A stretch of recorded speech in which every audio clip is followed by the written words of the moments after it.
हाथ में बसता था जेबी की खाली और माल खाती, फिजिक्स में बसता था मैथ्स में कराता, म्यूजिक बहुत लाउड है, आवाज आ रही है?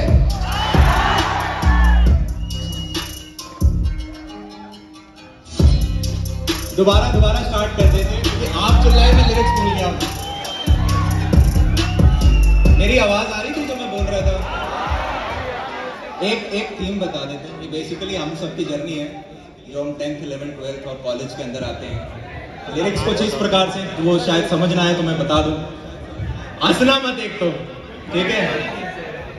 कि भाई बैठे थे कमरे में दोस्तों के साथ, कॉलेज में बैठे थे कमरे में दोस्तों के साथ, समझ नहीं आया कैसे रैप करूं स्टार्ट। करने लगे सब मिल के विचार, पर आते नहीं किसी को राइम चार। फिर देखकर अपना हाल, याद किए पिछले 4 साल। सामने रास्ता था, हाथ में बसता था, जेबें थी खाली और माल कहां सस्ता था। फिजिक्स में फंसता था, मैथ्स में फंसता था, ईडी ना आती और वेल्डिंग भी डसता था। चलता था पलता था दोस्तों के साथ, सपना था ऊंचा कि करूंगा खास है, प्यास है, सीनियर अपने साथ है, ऊंची नौकरी के राज उनके पास है। गाया चिल्लाया जोर से नचाया, पर किसी सोसाइटी में आ ना पाया। आय हाय पहला साल मेरा भाई, पढ़ना था CS ये PCM लाए। लैब सारी नकली थी, ऑटो में टकली थी, कैसी रिसर्च एक रीडिंग ना असली थी। फ्लूइड्स लैब ड्राई, मेस में दाल फ्राई, अटेंडेंस देखकर प्रोफेसर चिल्लाए। सुने किस्से और कहानी मैंने लोगों की जुबानी, जियो जिंदगी कुछ ऐसे बने दुनिया दीवानी, फिर यार कुछ ढूंढ जो है सब याद रखे जो सभी दुनिया में पैसा कर दे सबको खराब। सच्ची यारी की ना कीमत ना कोई उसका हिसाब, एक से एक कमीने मेरे दो से बात जानी उस दिन जब आया हौसला पहली बार। नॉक दरवाजे पे नॉक किया, सालों ने पीछे मुझे मरने से रोक दिया। मैंने बोला इन्हें अंटी बंटी शंटी, इन्हें खुंदस में आके तोड़े मेरी कुंडली। दरवाजा खोला लेके माँ बहन का नाम बोले, चौड़ ना दिखा यहाँ पिसे हुए हम। ये कमरे में आके मेरे रोज बैठ जाते, कभी लैपटॉप या फोन नहीं तो खाना ही खिला दे। आगे बता के मुझे सपना दिखा के बोले कॉलेज में घुमाए, अपनी बाइक पे बैठा के कोई लवली बिचलिन की सैर कराए, तो कोई हिम्मत करके बंदी को ही हॉस्टल में ले आए। अब मैं मरने से नहीं डरता जब से मेस में है खाया, जो कुत्ता ना चबाए उसको हमने है चबाया। कोई बोले यूं मरीज, कोई बोले बदतमीज, अरे भाई लोगों के बीच किस बात की तमीज।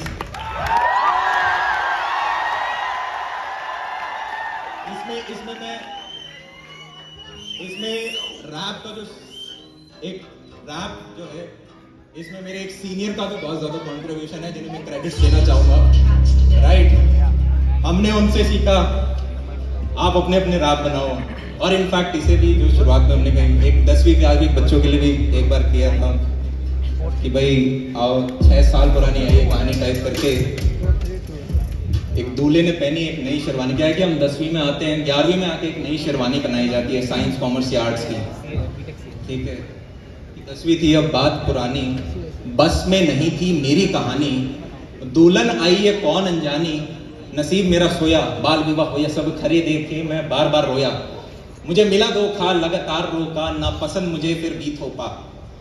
11वीं क्लास थी, कॉपी मेरे पास थी, उम्र थी कच्ची और पेंसिल मेरे साथ थी। मैं भूल गया फिर आगे का क्या था।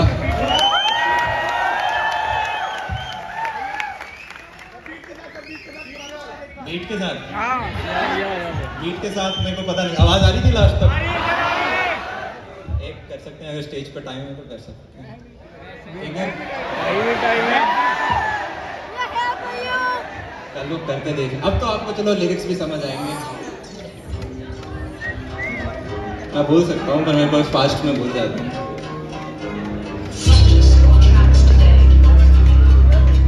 क्या स्टार्ट हो गया? नहीं मतलब 0 से वापस स्टार्ट कर दो, मैं बीट भूल जाऊंगा कहाँ से स्टार्ट करूँ।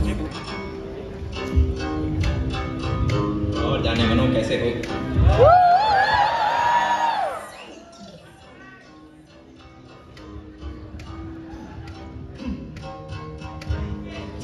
कमरे में दोस्तों के साथ, समझ नहीं आया कैसे रैप करूं स्टार्ट। करने लगे सब मिल के विचार, पर आते नहीं किसी को राइम चार। फिर देखकर अपना हाल, याद किए पिछले 4 साल। सामने रास्ता था, हाथों में बसता था, जेब थी खाली और माल कहां सस्ता। बीट के साथ मैं फ्लो नहीं बना पा रहा, फास्ट है थोड़ा।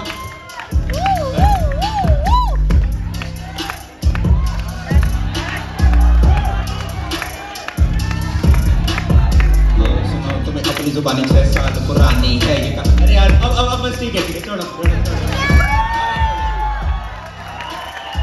पहली बार कहीं बिना बीट की जगह यार, मेरे को तो बिना बीट की जगह अच्छा लगा क्योंकि एटलीस्ट एक कहानी बता पाए। पर आई होप यार आप सब लोग बढ़िया बढ़िया पूरा अपने जीवन के अंदर वो डेल्टा लेकर आ जाए। और जब भी जीवन में बुरा लगे, जब भी जीवन में कुछ बहुत अच्छा हो जाए, बहुत बुरा लगे, एक बड़ी प्यारी छोटा सा सेंटेंस है कि एक बार अकबर ने बीरबल से पूछा एक ऐसा लाइन बताओ जिसे सुन के खुश आदमी सैड हो जाए, सैड आदमी खुश हो जाए। ये समय भी चला जाएगा, ये समय भी चला जाएगा। And how bad it could be if nobody is dying. मतलब इसका मतलब ये नहीं है कि बैड कर दो, मार दो लोगों को। इसका मतलब ये है इतना बुरा नहीं हुआ। जब भी आप अपनी वाली परिस्थिति से परेशान हो, कभी क्या है कि हमें दुनिया मोबाइल लगने लग जाती है, दुनिया लैपटॉप, दुनिया वो 4 दोस्त, वो एक कैंपस लगने लग जाता है। तब थोड़ा सा बाहर देखना और आपको पता चलेगा आप लोग सभी जितने भी हम यहाँ लोग बैठे हैं, हम इंडिया की फॉर्चुनेट लोगों में आते हैं। अरे हाँ या ना? तो हमें विक्टिम की तरह एक्सक्यूज नहीं बनाने। यस और नो? एक्सक्यूज नहीं बनाएंगे तो अपन कर लेंगे यार। तो तब तक के लिए इजाजत लेता हूँ आप सभी लोगों से। Bye bye.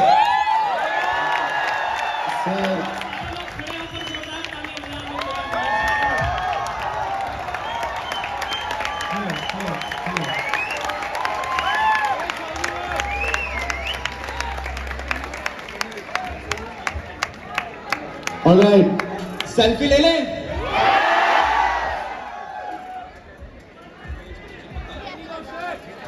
कोऑर्डिनेटर्स जरा इधर देखिए, भीड़ आ रही है, प्लीज रोक के रखिए बच्चों को। आप कृपया करके पीछे जाएं। Please everyone just try to understand, everyone just try. आप स्टेज के पीछे जरूर आना। Try to understand everyone, just go that way. Security guard जरा इधर देखिए sir. Alright, now we are moving towards. Okay जनाब, तो शुरू करें।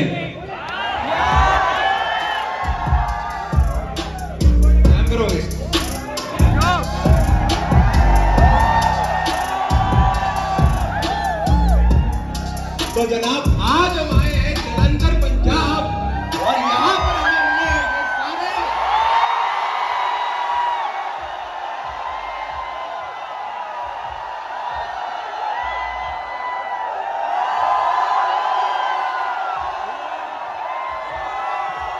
Ladies and gentlemen, give it up!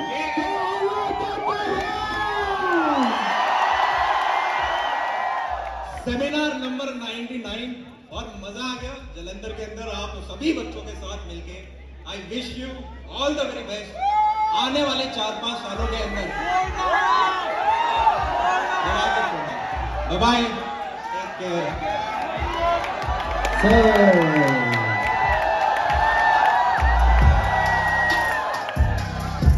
Sir हमारे पास एक गिफ्ट है आपके लिए। So I would request Dr. Kanesh Asar, Assistant Dean, Department of Entrepreneurship, Mr. Rohit Bitzer.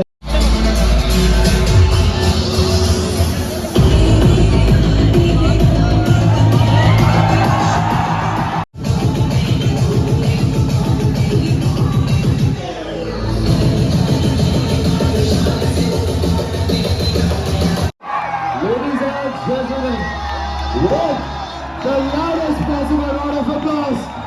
And with the loudest possible noise, please welcome. I will shout. सारे लोग तालियां बजाते रहे, जोरदार तालियां। Ladies and gentlemen, are you ready for Dr. Lord? He says, are you ready? Alright. मैं आप सबसे एक बार रिक्वेस्ट करूंगा कि जोरदार तालियां बजा दीजिए।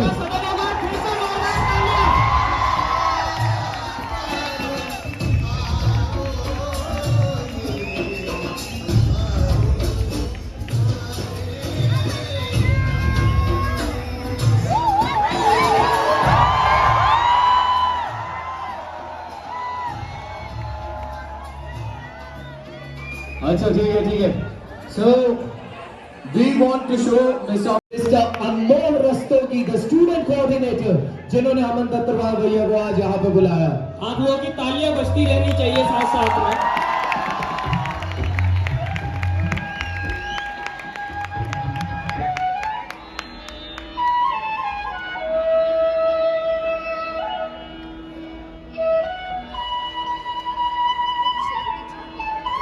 Ladies and gentlemen, boys and girls of Lovely Professional University, I request you all to kindly give a thunderous round of applause for Mr. Aman Tattarwal.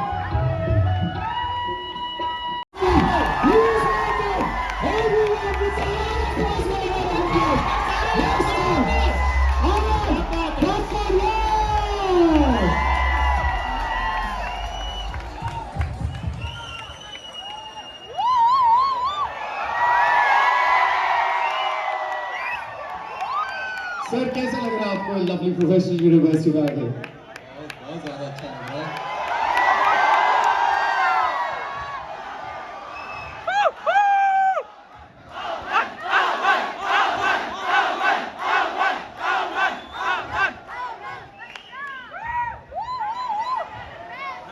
Hi everyone, कैसे हो आप सभी लोग?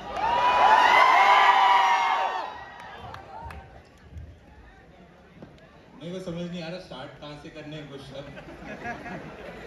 मैं अभी रास्ते में आ रहा था तो रास्ता की जर्नी थोड़ी लंबी थी तो 1 घंटे का डिले आ गया। तो मैंने इंस्टाग्राम पे स्टोरी देखी, आप में से कुछ लोगों ने पोस्ट कर रखी थी कि बाहर इतने सारे बच्चे थे। मैंने कहा यार ये तो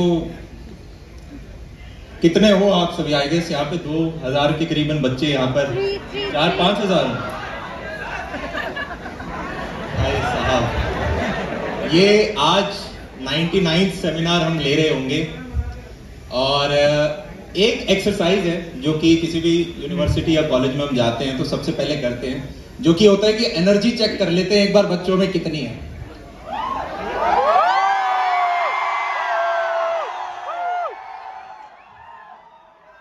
इन लाइट्स की वजह से मैं आखिर तक देख नहीं पा रहा हूं, पर मुझे आवाज सुनाई दे रही होगी।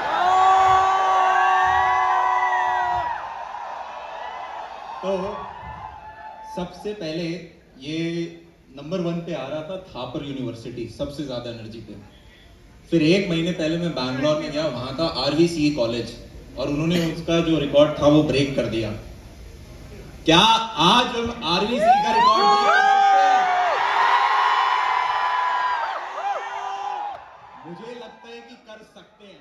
सारे एनर्जी लगाएंगे? तो एक छोटी सी एक्सरसाइज करते हैं और उसके बाद बड़ा स्पॉन्टी सेमिनार रखेंगे यार। आप कुछ भी पूछ सकते हो, 1.5 घंटे का ये सेशन होगा। मैं कुछ चीजें शुरुआत कर दूंगा, मुझे भी नहीं पता आज मैं क्या बोलने आया हूँ। मैं रैंडम चीजें स्टार्ट कर देता हूँ, इन बिटवीन कोई ना कोई आप में से हाथ खड़ा कर देगा और उसी के ऊपर हम आगे और कंटिन्यू कर देंगे। तो एक्सरसाइज ये है कि हम 1 से 10 तक क्लैप करेंगे और जैसे जैसे मैं बोलूंगा 1 2 3 उसी प्रकार से 1 2 3 आपकी क्लैप आती जाएंगी। जैसे ही हम 10 तक पहुंचेंगे तो हमें पागल हो जाना है, नीचे की सीटें उखाड़ के फेंक देनी है।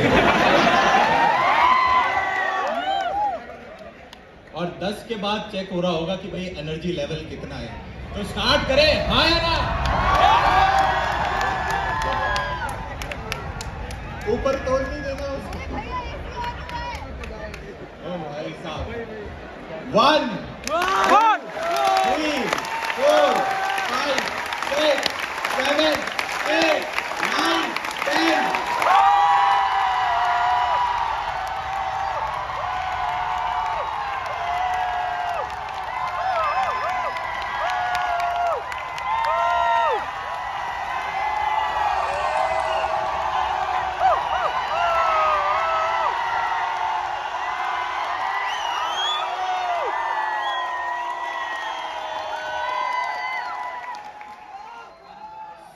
फर्स्ट पोजीशन के लिए अभी थोड़ा सा डिफिकल्ट हो रहा है।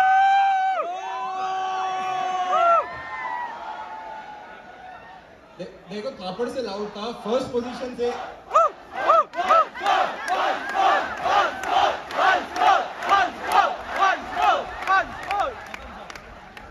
मुकाबला काफी टक्कर का है क्योंकि RVCE में भी करीबन इतने ही बच्चे थे फुटबॉल ग्राउंड के अंदर। इस बार पक्का आया ना? इस बार सिर्फ 3 तक क्लैप कर रहे होंगे और उसके बाद एनर्जी चेक करते हैं, ठीक है? 1 2 3।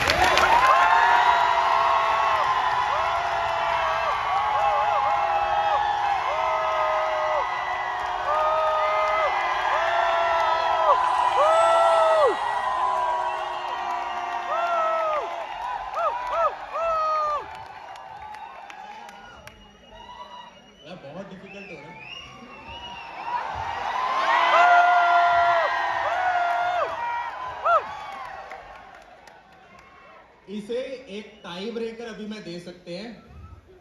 एक कोशिश सेशन के एंड में और करेंगे। एक कोशिश सेशन के एंड में और करेंगे। अभी एक टाई ब्रेकर है, क्योंकि जितने भी कॉलेजेस में जाया जाता है वो फर्स्ट पोजीशन का नाम हर कॉलेज में लेते हैं।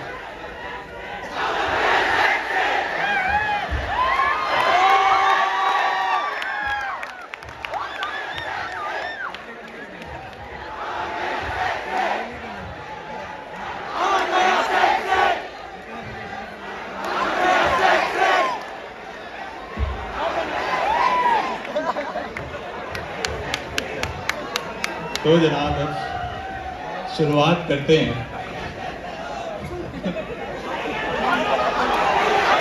बहुत एनर्जी है यार आप लोगों में, बहुत ज्यादा एनर्जी है आप लोगों में।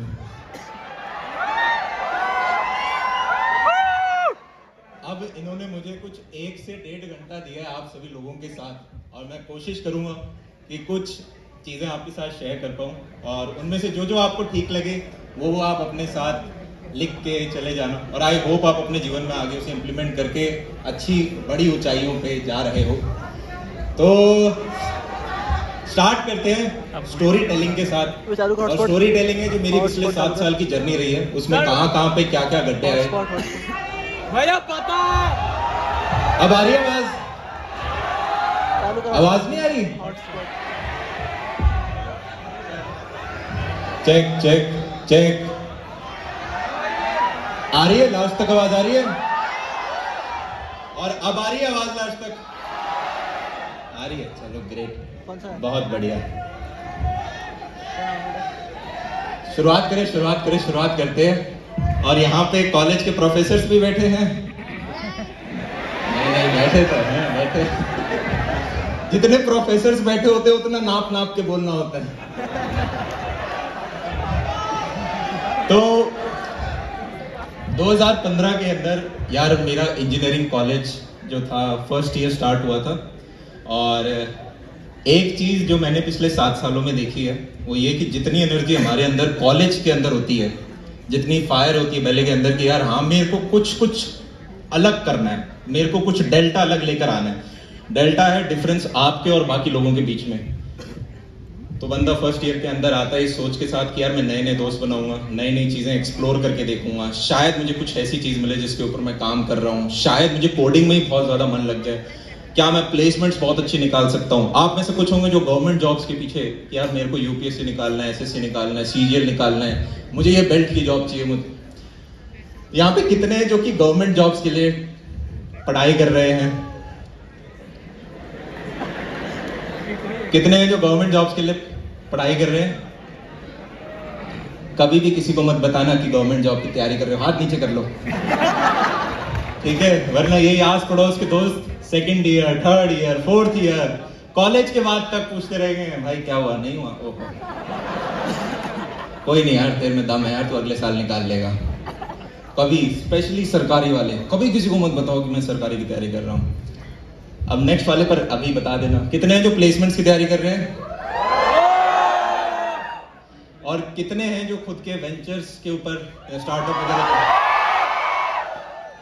बहुत बढ़िया, ग्रेट। कोई और तो मिस नहीं हो गया? सारे सेक्टर कवर कर लिए, सरकारी, कॉर्पोरेट और खुद का करने वाला। फर्स्ट ईयर में कितने हैं? सेकंड ईयर ज्यादा है, थर्ड ईयर और ज्यादा है, फाइनल ईयर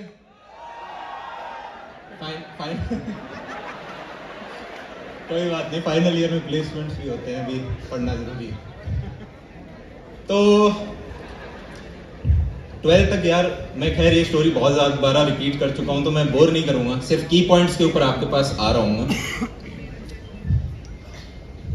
इस पूरे सेमिनार का उद्देश्य ये होगा, एक तो जो मैंने 7 साल में चीजें सीखी, कुछ जो बहुत इंपॉर्टेंट वो आपको बता दूं, साथ में मुझे लगता है कुछ डेल्टा चीजें होती हैं जिससे कि सारी चीज हार्डवर्क नहीं है यार। हार्डवर्क की अगर हम बात करें, सबसे ज्यादा हार्डवर्क कौन करता है? एक लेबरर। अरे हाँ या ना? पर लेबरर को यार उतना थोड़ा इनकम मिल रहा होता है। फिर अगर उससे ऊपर जाएं तो एक छोटे लेवल पे कोई अगर इंजीनियर हुआ तो वो व्यक्ति भी 6 दिन काम कर रहा होता है, उसके वर्किंग आवर्स होते हैं। फिर एक हो सकता है सीनियर इंजीनियर जो 6 की जगह सिर्फ 5 दिन ही काम कर रहा है, वर्किंग आवर्स और कम है, पर्क्स भी ज्यादा है पर पैसे ज्यादा मिल रहे हैं। एक हो सकता है आप सीईओ फाउंडर वगैरह हो सकता है आप ऑफिस ही 30 के 30 दिन जाते हो, आप 20 दिन भी नहीं जा रहे हो और फिर भी आपकी इनकम और ज्यादा है। तो हमें ये समझ में आ रहा है कि सिर्फ हार्डवर्क नहीं होता, एक डायरेक्शन भी होती है कि आप किस डायरेक्शन में अपना हार्डवर्क इनपुट डाल रहे हो। अरे हाँ या ना? तो उस डेल्टा के बारे में भी बात हम कर रहे होंगे। और एक डेल्टा मेरा ये भी मानना है कि जीवन में सिर्फ देखो 3 चीजें बहुत इंपॉर्टेंट हैं जो मेरे को समझ में आई हैं। अभी हम सारे 18, 19, 20 साल के हैं, पर आज से 5 साल 6 साल बाद आप सब लोग 25 साल के करीबन के हो जाओगे, यस और नो? तब हमारे मम्मी पापा तो हमें फंड नहीं कर रहे होंगे, हम खुद कमा रहे होंगे, यस और नो? तो जनाब उस टाइम में हमें काफी बार, और मैंने ये नोटिस करा है अपने आस पड़ोस में दोस्तों में देखते हुए, 23, 24, 25 जैसे जैसे आप जा रहे होगे आपको ये फील होना स्टार्ट हो जाएगा, यार काश मैंने थोड़ा ज्यादा इनपुट डाल लिया होता। मैं 40,000 की जॉब क्यों कर रहा हूँ, मैं 30,000 की जॉब क्यों कर रहा हूँ जो मेरा दोस्त 80,000 की कर रहा है, मैं 80,000 की क्यों कर रहा हूँ जो मेरा दोस्त 1.25 लाख का कर रहा है, मैं 1.25 लाख का क्यों कर रहा हूँ जो मेरा एक दोस्त 10 लाख का कुछ कर रहा है। मैं ये जो यहाँ पे 4-5 हज़ार बच्चे अगर बैठे हैं, इसी कमरे में से एटलीस्ट 1% बच्चा ऐसा होगा जो स्काई रॉकेट की तरह ऊपर जाएगा। कोई हो सकता है यूपीएससी में बहुत अच्छी रैंक लेके आ जाए, कोई हो सकता है किसी का स्टार्टअप बहुत अच्छा जाए, कोई हो सकता है यहाँ पे कॉलेज का सबसे बेस्ट प्लेसमेंट उठा के लेके चले जाए 1 CR से ऊपर का कुछ, और तब आपको लग रहा होगा यार ये तो मेरे बैच का था, मतलब इसको इसने ऐसा क्या किया। और the only difference would be कि आपने डायरेक्शन क्या चूज करी थी। 25 साल की जब एज में आते हैं, मेरा मानना है कि हमें समझ में आता है कि लाइफ में एक तो कैपिटल बहुत ज्यादा इंपॉर्टेंट है, हाँ या ना? हम में से मेजॉरिटी लोग इंजीनियरिंग इसलिए कर रहे थे, इसलिए नहीं क्योंकि हमें बचपन में बहुत, अगर इंजीनियरिंग में किसी को मजा भी आता है तो मैकेनिकल इंजीनियरिंग में आता है, अरे यार गाड़ियां वाड़ियां कैसे बनती होंगी, टार्जन देख के, टार्जन ही मूवी का नाम था, अरे गाड़ियां वाड़ियां कैसे बनती होंगी।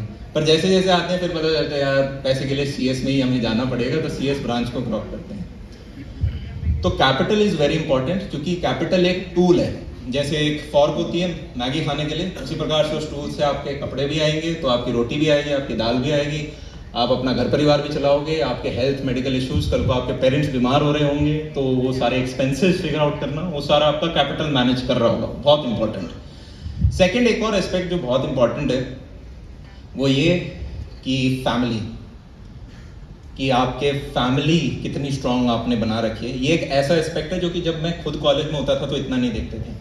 इनफैक्ट मैं कोशिश करता था घर कम से कम जाऊं, सैटरडे संडे भी होते थे तो घर में बहाना बनाता था कि हॉस्टल में ही रहना है, घर कौन आएगा, क्योंकि घर में तो रिस्ट्रेन होती है ना, ये नहीं कर सकते, कैंपस में नहीं घूम सकते, बाहर नहीं जा सकते, दोस्तों से बात नहीं कर सकते। In fact summer break winter break भी होती थी तो मैं करता था कि नहीं थोड़ा हॉस्टल में ही रहते हैं, घर कौन जा रहा होगा। पर जैसे जैसे आप कॉलेज के बाहर जाते हो आपको पता चलता है जिस प्रकार से स्कूल के मेजॉरिटी दोस्त छूट गए थे जब हम कॉलेज में आए, उसी प्रकार से कॉलेज के भी मेजॉरिटी दोस्त आपके छूट जाएंगे जब आप अपनी प्रोफेशनल लाइफ में आओगे। और जैसे जैसे आप 23, 24, 25 और बाद में कल को आपकी शादी हो गया, आपका एक छोटा सा परिवार हो गया, तब तो आपके पास टाइम ही नहीं अपने दोस्तों के लिए, तब आपकी अलग ही एक रिस्पॉन्सिबिलिटी आपके ऊपर आ रही होगी। तो जो सेकेंड एस्पेक्ट है फैमिली, वो बहुत मेरे को इम्पोर्टेंट लगता है। अदरवाइज हम वो व्यक्ति तो नहीं बनना चाहते ना, जैसे एक एग्जाम्पल ले लेते हैं, ठीक है, यहाँ पे इसी का ले लेते या किसी स्टूडेंट का लेते हैं, मेरे साथ ही रहता फुल टाइम, कोई भी एक बच्चा आ जाओ, ब्लू शर्ट, हाँ अच्छा 2 ब्लू हैं भैया, आ जाओ कोई भी आ जाओ, भैया इधर कैसे आओगे, भाग के आ जाओ, इतना घूम के आएगा, कोई नहीं आप आ जाओ, भैया भैया आजा, जो पहले आ गया वो आ गया, फर्स्ट कम फर्स्ट सर्व।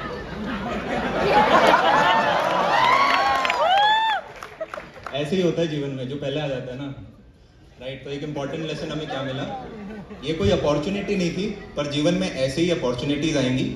आप जितना, एक होगा जो एक तो होंगे जो हाथ ही नहीं उठाया, एक होंगे जिन्होंने कुछ ने हाथ उठा लिया तो उनको ऐसे ही ढूंढ रहे होंगे कि यार इनको पिक कर लें, एक होगा हाथ उठा के खड़ा भी हो जाएगा तो वो दिखेगा ज्यादा, और एक होगा वो हाथ उठा के खड़ा होकर चलना स्टार्ट हो चुका है कि मैं आ रहा हूँ।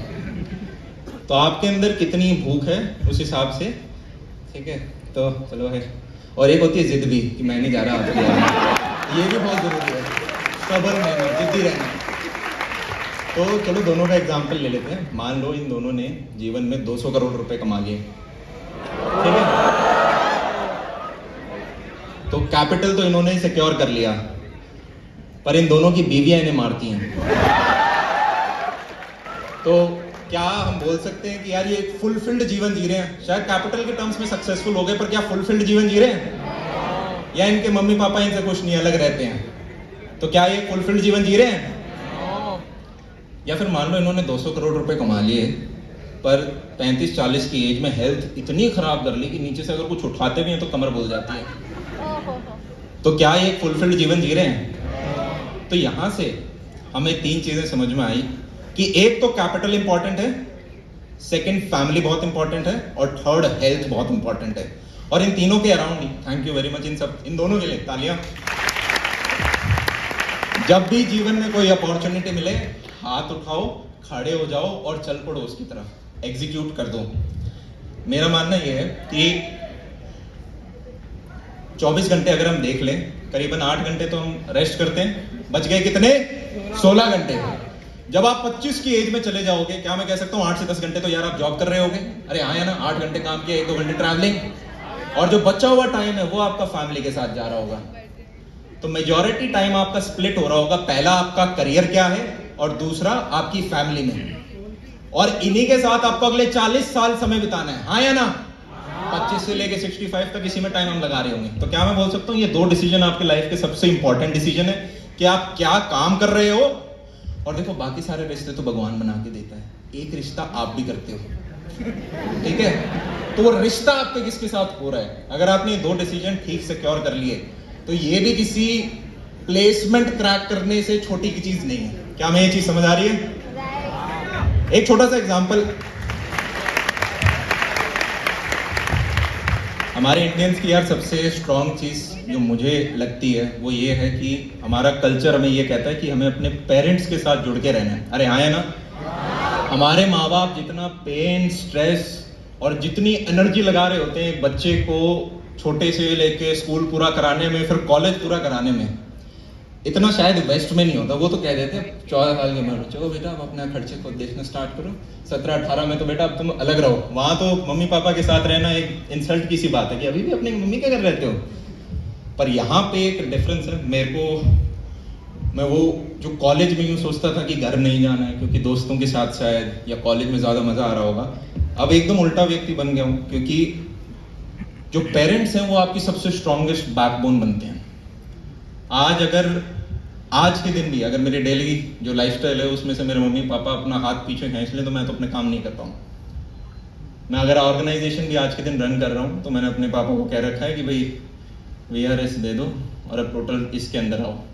तो चाहे अकाउंट्स हो गया, चाहे कोई और डिपार्टमेंट हो गए, मैं कहता हूँ ये आप ही देखो, क्योंकि धंधे में ट्रस्ट बहुत ज़्यादा ज़रूरी होता है। और जीवन में इस पूरी पृथ्वी पे 2 ही ऐसे व्यक्ति हैं जो आपका कभी बुरा नहीं चाहेंगे, और वो हैं आपके पेरेंट्स। वही ऐसे व्यक्ति होंगे जिनको आपकी सक्सेस से जेलसी नहीं होगी। सच बात है, पर थोड़ी कड़वी लग सकती है। 3 इडियट्स हम सब ने देखी थी। दोस्त के अगर बुरे नंबर आए तो बुरा लगता है, पर दोस्त टॉप कर जाए तो बहुत बुरा लगता है। इसी प्रकार से आपके जो पेरेंट्स हैं ना उन्हें बहुत अच्छा लगेगा जब भी आप जितना टॉप जाओगे, वो तो यूं कहीं बेटा और थोड़ा सा और कर ले। सचिन तेंदुलकर कहते थे, मेरे एक कोच थे, और वो मेरे से कभी सेटिस्फाइड नहीं, मैं सेंचुरी मार के आ जाऊंगा तब भी कमियां निकालेंगे।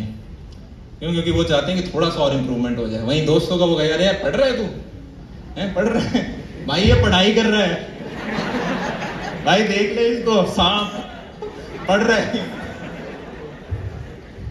तो एक नेटफ्लिक्स पे डॉक्यूमेंट्री है, उसका नाम है व्हाट द हेल्थ। आप जरूर देखना उसे, अगर आपको कहीं से दोस्त का सब्सक्रिप्शन ले ला के, नहीं तो कहीं इधर उधर मिल जाए। व्हाट द हेल्थ बड़ी इंटरेस्टिंग है, और उसके अंदर 1-2 फैक्ट्स थे, मैं शायद परसेंटेज एकदम एक्यूरेट ना बताऊं। डायबिटीज और कैंसर, ये ऐसी बीमारियां होने वाली हैं आने वाले समय में, स्पेशली जैसा हम खाना खाते हैं, ठीक है, जितना हमारे चारों तरफ पॉल्यूटेंट्स हैं। डायबिटीज और कैंसर, आप अपने लेफ्ट में एक व्यक्ति देख लो, आप अपने राइट में एक व्यक्ति देख लो, इनमें से एक को तो आई गेस डायबिटीज या कैंसर में से एक है, ये प्रोबेबिलिटी है लगभग 30% लोगों में। आने वाले टाइम में, और करीबन 25% ही कैंसर का उन्होंने स्टैट्स दिखाया था। तो जीवन पहले ही मार दो अपने दोस्तों को लेफ्ट राइट देख के, तेरे होएगी।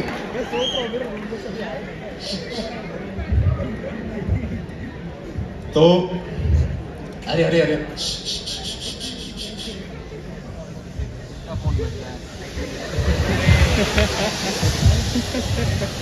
यार ये बताओ कॉलेज के बाद काहीं करने का मौका मिलता है?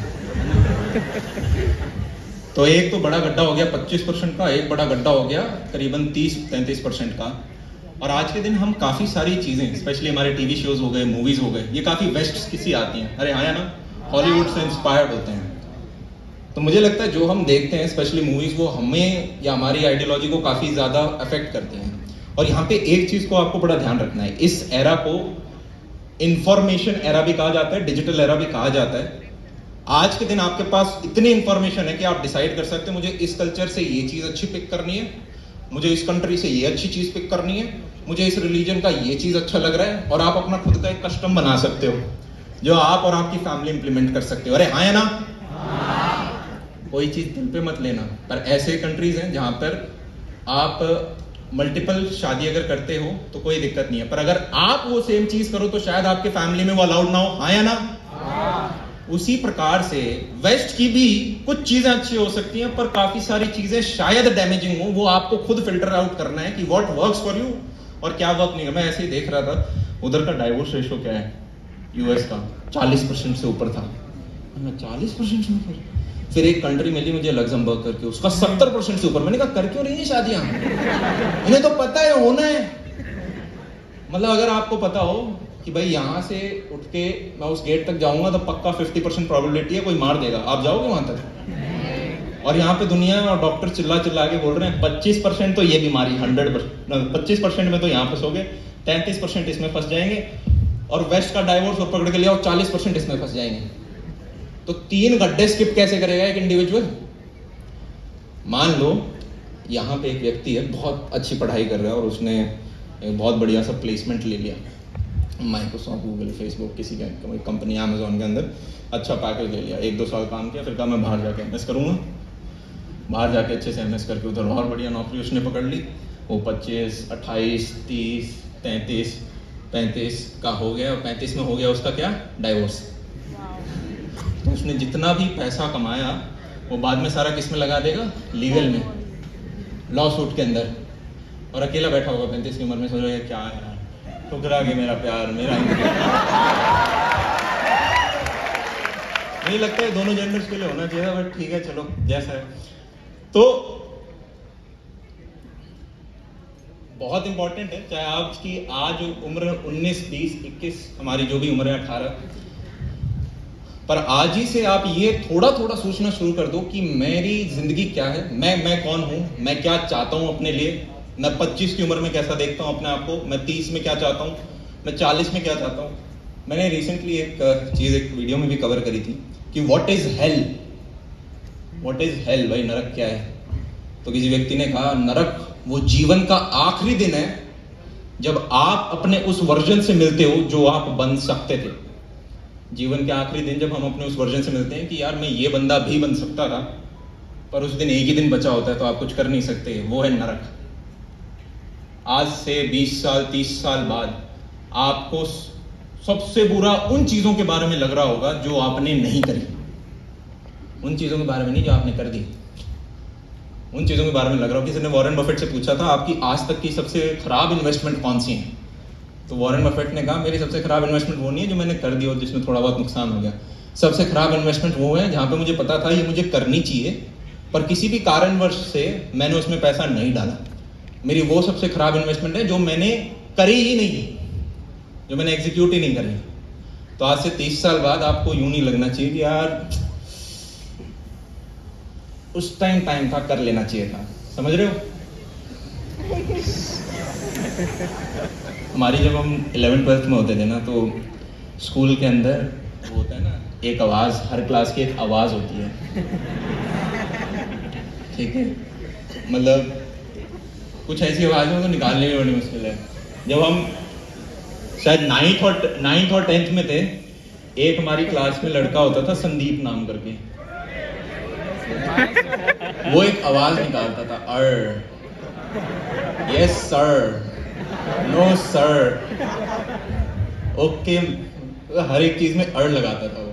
तो पूरी क्लास उसे मिमिक करने लग गई थी, मतलब ऐसे ही लहजे में आ गया था वो। फिर जब हम 11th-12th में आए तो ये तो भेड़िए वाली आवाज होती है ना, वो अब तो मेरे से निकलेगी भी नहीं।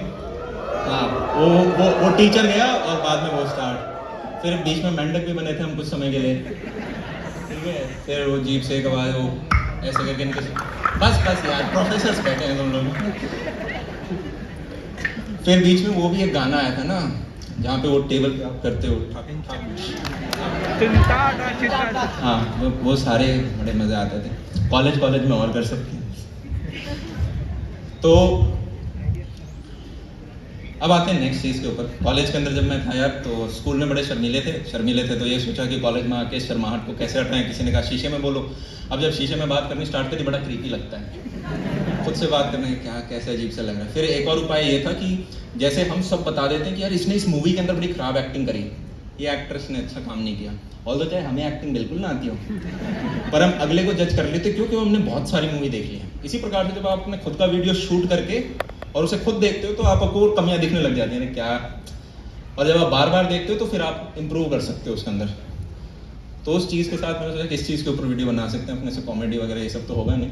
तो जो उस टाइम आता था 12वीं का पेपर देके आए, उसी के ऊपर बनाना स्टार्ट किया। और बैक इन 2015 यूट्यूब को देखा जाता था जैसे 2019-20 में टिकटॉक को देखा जाता है। इसका एक उदाहरण मैं इस प्रकार से दूंगा। कॉलेज का फर्स्ट ईयर है, बड़े 5 व्यू, 10 व्यू, 15 व्यू। एक इंट्रोवर्ट के लिए सबसे एम्बैरेसिंग चीज़ पता है क्या होती है? उसके पेरेंट्स को पता चल जाए कि उसने कहीं पे वीडियो बनाया है।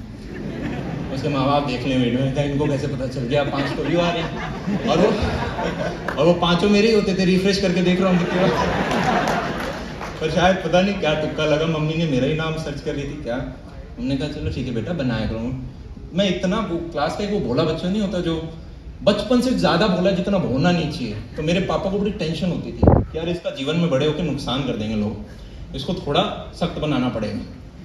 पापा क्या करते थे, जब मैं छोटा था पड़ोसियों के बच्चे लेकर आते थे घर के अंदर और बोलते थे अब इसको लड़ाई कर इससे, लड़ाई कर इससे। और मैं कहता था पापा इसको मारूंगा तो इसको लग जाएगी,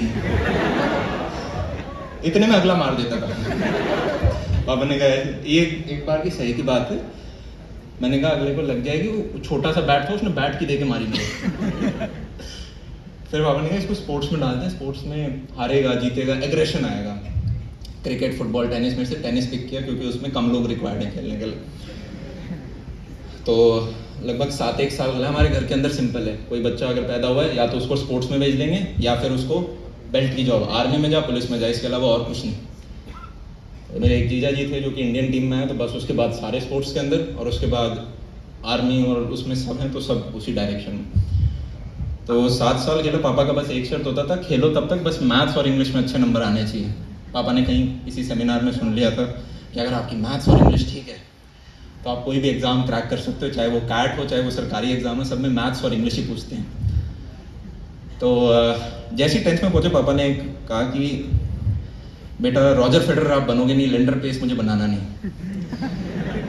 मतलब आप 7 साल से खेल रहे हो, और फिर लेंडर पेस तो हमारे लिए बहुत बड़ी एक इंडिया के सबसे फाइनेस्ट प्लेयर, सबसे इतने सालों से खेल रहे हैं। और पापा के थोड़े विजन लंबे थे, बड़े थे। तो पापा ने कहा बेटा स्पोर्ट्स खेलना चाहते हो या पढ़ाई करना चाहते हो इंजीनियरिंग की? मैंने कहा पापा स्पोर्ट्स खेलना है। पापा ने कहा ठीक है बेटा इंजीनियरिंग कर लो। फिर 11th-12th के अंदर थोड़ा बहुत रगड़ा खाया, वही बसों के चक्कर काटो, ट्यूशन व्यूशन लेने के लिए एक बड़ी कोचिंग लो, स्कूल में जाओ, लॉन टेनिस सारा छुड़वा दिया था। फिर आईआईटी के अंदर एडमिशन हुआ नहीं। अब जब आईआईटी के अंदर एडमिशन नहीं हुआ तो भाई मैं तो रोया बैठ के। यूजुअली कम ही रोते हैं लड़के वगैरह, वैसे ही छुपा के रहते हैं, पर उस दिन मैं घर में रो दिया। फिर मम्मी ने देखा, मम्मी परेशान हो गई, नहीं आता हूँ। मैंने कहा कौन कर? भाई पहले तू दे दे, मैं फिर उसी में प्लस मैंने फिर ये दे। वो आया, वो इंग्लिश में स्टार्ट हो गया, भाई मैं आपको बहुत पढ़ाऊँगा, आपके कोई डाउट आएगा आप मेरे से आके पूछ सकते हो, मैं आपको नोट्स दूंगा, मैं आपके टीचरों से ये काम कराऊंगा, मैं पढ़ाऊँगा आपको। इतने में पीछे एक वॉस की मैम थी, जितना नाम कूल है उतनी मैम बड़ी कूल थी वो। बॉस की मैम हैट पहन के बैठी थी, कोई सेंस है कॉलेज में हैट पहन के बैठने का? पर पीछे एक टेबल है, उधर मस्त बैठ के ऐसे हैट, वो कहती है इधर आ। मैं कहा मैं हाँ। फिर उन्होंने कहा कि तेरे को ये सब नहीं बोलना है, तू बोल तू कराएगा बंक, तू दिलवाएगा इनको बॉल फुटबॉल वगैरह ये सारी चीज़ें। हाँ ठीक है, मैं गया, मैं कहा ये बोल दिया आज क्या मेजॉरिटी से जीता मैं, किसी ने वोट नहीं किया दूसरे को। तो जैसे ही सीआर बन गए फिर उन्होंने कहा भाई कॉपी रोटेट कर दो, व्हाट्सएप ग्रुप बनाना, मैंने कॉपी रोटेट कर दी, सबने नंबर डाल दिया। इस कॉपी से बड़ा एक इंटरेस्टिंग किस्सा है जो मैं आपको जब फाइनल ईयर में आया तब एक वो आपको बताऊंगा बाद में। तो जब आप हॉस्टल मैंने ले लिया था, ऑल्दो मेरा घर पास में ही था, पर पापा मम्मी ने भी कहा बेटा हॉस्टल में रहो, थोड़ा खुलोगे, मतलब माँ बाप कह रहे हैं हॉस्टल में रहो बेटा थोड़ा खुलोगे, तुम घर में मत रहना ज़्यादा। मम्मी ने कमरा वमरा देवन पे सेट कर दिया, हमारे सिंगल रूम सिंगल कमरे में एक आदमी रहता था। मैंने गेट खोला और ऐसे देख रहा हूँ ताजमहल देख रहा हूँ, या 4 साल यहाँ रहूँगा, आज़ाद परिंदे, कोई रोकने टोकने वाला नहीं। फिर उधर आपके 3-4 दोस्त बन जाते हैं जिनसे आपकी बातचीत ज़्यादा होती है, जिनके साथ आप कैंटीन में घूमते हो, इधर उधर भागते हो, हॉस्टल टापते हो, कॉलेज टापते हो, ये सारे।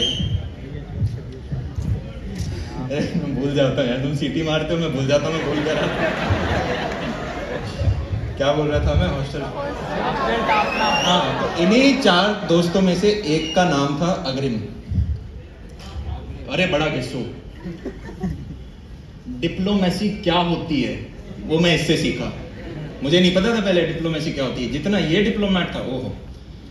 तो ये व्यक्ति 4th ईयर में आके मेरे को बोला यार अमन तू डे 1 पे खेल गया। मैंने कहा क्या बोल रहे हैं, इसके साथ में हमेशा रहा हूँ, दिन रात इसका बगल में रूम है, हमने कितने ही घंटों बात करी होगी, एग्जाम टाइम में कितने ही घंटे साथ रहे होंगे। जब फाइनल ईयर आ गया, 1st, 2nd, 3rd, 4th year में आके ये बोल रहे हैं यार तू डे 1 पे खेल गया। मैंने कहा क्या खेला यार, तेरे को डे 1 पे सबका नंबर मिल गया था। मैंने कहा ये व्यक्ति अभी तक इस बात को दिमाग में रख के बैठा है।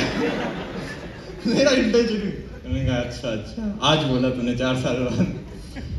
तो कॉलेज कुछ इस प्रकार से, और फर्स्ट ईयर सबसे ज्यादा इंटरेस्टिंग होता है। कोविड ने अगर आपका फर्स्ट ईयर खराब करा है तो थोड़ी दिक्कत है, तो सेकंड ईयर आपका सबसे इंटरेस्टिंग होगा। जो भी कॉलेज का आपका फर्स्ट ईयर जो आप अटेंड करते हो वो सबसे ज़्यादा इंटरेस्टिंग होता है, क्योंकि आपको सारी नई चीज़ें दिखती हैं, क्लब, सोसाइटी, लोग इधर उधर से सारे देश से पार्ट से आए हैं। फिर सेकेंड ईयर 3rd ईयर में तो उतना इंटरेस्टिंग नहीं लगता, साथ में इंटर्नशिप वगैरह भी आ जाती हैं। फर्स्ट ईयर में बंदा सोसाइटी ज्वाइन करता है, सेकेंड ईयर में छोड़ के आते हैं। तो कॉलेज के अंदर जितने भी सोसाइटी क्लब्स वगैरह थे सबके अंदर मैंने जाके पार्टिसिपेट किया। चाहे मुझे ड्रामा नहीं आता था तो मैं ड्रामेटिक में गया, वो अलग ही उनका फुटबॉल ग्राउंड में खड़ा है, तुम मुझे खून दो मैं तुम्हें आज़ादी दूंगा, जोर से बोलो। रिजेक्ट हो गया मैं उस राउंड में। म्यूजिक वगैरह में लोग गिटार विटार के साथ ऐसे बढ़िया कूल वूल, वो एक है ना यहाँ पे हमारा होस्ट, कूल वूल टाइप लोग। और मैं कह रहा यार ना सुर आते ना गिटार आता, क्या गा क्या रैप गा क्या है। मैं वहाँ पे किसी और का सीनियर ने मुझे ऐसे देखा, भैया आपका रैप, भैया रैप सुना दो, भैया रैप, सुना दो भैया। अरे काम की चीज रैप कर लेंगे लास्ट में। तो सीनियर ने पहले कह दिया था भाई अगर तूने रैप गाया किसी का तो मेरा दिमाग खराब हो जाएगा। और फिर भाई मैंने गा दिया वही, फिर उसने कहा चला जाओ। म्यूजिक डांस सोसाइटी में भी सेम हुआ, उन्होंने भगा दिया। पर हम ढीठ थे, जैसे कि वो आदमी ढीठ था। तो वो प्रैक्टिस कर रहे इंटर ब्रांच कंपटीशन और हम भी पीछे घुस गए, थोड़ा थोड़ा हम भी कर लेंगे। तो एक डांस कंपटीशन, चाहे बहुत ही गंदा डांस किया, हमने कर लिया। उन्होंने पूछा भाई पहले नाचना आता है? बोला हाँ मैं डांस आता है। बोले कहाँ किया है? घर में। अब बाहर आ गए बिल्डिंग के, अब पता नहीं बंक में करते क्या हैं, ऐसे खड़े हैं सारे लोग, क्या करने। वो कह रहे हैं ऐसे उधर उस लेन में घूम के आओ, वो ब्लॉक घूम के आओ, ये करके। मैंने कहा ठीक। तो ऐसे करते करते फर्स्ट ईयर में यूँ भी था कि यार नंबर अच्छे लेके आने हैं, क्योंकि पैकेज वैकेज है ना तभी लगेंगे, तो ज़्यादा पढ़ाई कर ली उसमें, उतनी करने की ज़रूरत नहीं। मुझे अभी भी याद है मिड सेमेस्टर में 10 दिन थे और मैं अपने दोस्त को ये कह रहा हूँ यार काश पहले पढ़ाई स्टार्ट कर दी होती यार, कितना अच्छा हो जाता। सिर्फ 10 दिन बचे हैं, और जब वही 7th 8th सेमेस्टर आ गए तो जब 2-3 दिन नहीं होते तब तक तो मोटिवेशन ही नहीं आता कि पढ़ना है इसके लिए। तो ये थोड़ा थोड़ा ट्रांसफॉर्मेशन आया। आपके यहाँ पे कॉलेज में एक स्टार्टअप है शायद, फॉक्स ड्राइव करके, है ना? नहीं सुना? ये जूम कार की तरह है, ये आज आए थे पिक करने। तो ये बेसिकली कार रेंट्स पे आपको देते हैं। आप ही के कॉलेज के बच्चे हैं, 3rd ईयर स्टूडेंट्स हैं, और इन्होंने कुछ 7 गाड़ियाँ कर रखी हैं। तो मेरे को बड़ा अच्छा लगा कि कॉलेज, मैंने पूछा क्या करते हो अभी, क्या कर रहे हो? बोले इन्वेस्ट कर रखा है बिजनेस में पैसा में। तो कौन सी क्लास में, कौन से ईयर में? 3rd ईयर में। कहा इन्वेस्ट कर रखा है, ये थोड़ा बाद की एज में नहीं आता कि हाँ पैसा कमा लिया अब इन्वेस्ट कर रखा है। इन्वेस्ट कर रखा है। मैंने कहा किस में? ये गाड़ी है ना, ये हमारे स्टार्टअप की है, तो इसमें हम लोगों को दे देते हैं, वो एक दिन में रह के आते हैं, दिन के 3,500 चार्ज करते हैं, अनलिमिटेड किलोमीटर्स। मैंने कहा अच्छा, ग्रेट। बोले सिर्फ LPU के बच्चे ही यूज़ करते हैं। मैंने कहा वेरी गुड। तो जनाब कहाँ पे थे? किसी को भी कोई भी डाउट आए, आपको डायरेक्शन रीडायरेक्ट करनी है मेरी बीच बीच में जाके। अभी तक हमने क्या क्या चीज़ें सीखी हैं मैं एक बार रिवाइज करा देता हूँ। और एक चीज़ ज़रूर याद रखना, कल खाने में क्या खाया था याद है? कल का तो याद हो, परसों रात को क्या खाया था? नहीं याद ना? पर मुझे ये बताओ, किसी राहुल या नेहा के साथ कभी लास्ट टाइम गए थे, क्या खाया था? क्या जानवर खा लिया था क्या? पॉइंट भी, हमें जीवन में जो बार बार रिपीट होता है वो उतना याद नहीं रहता, नए एक्सपीरियंसेस याद रहते हैं।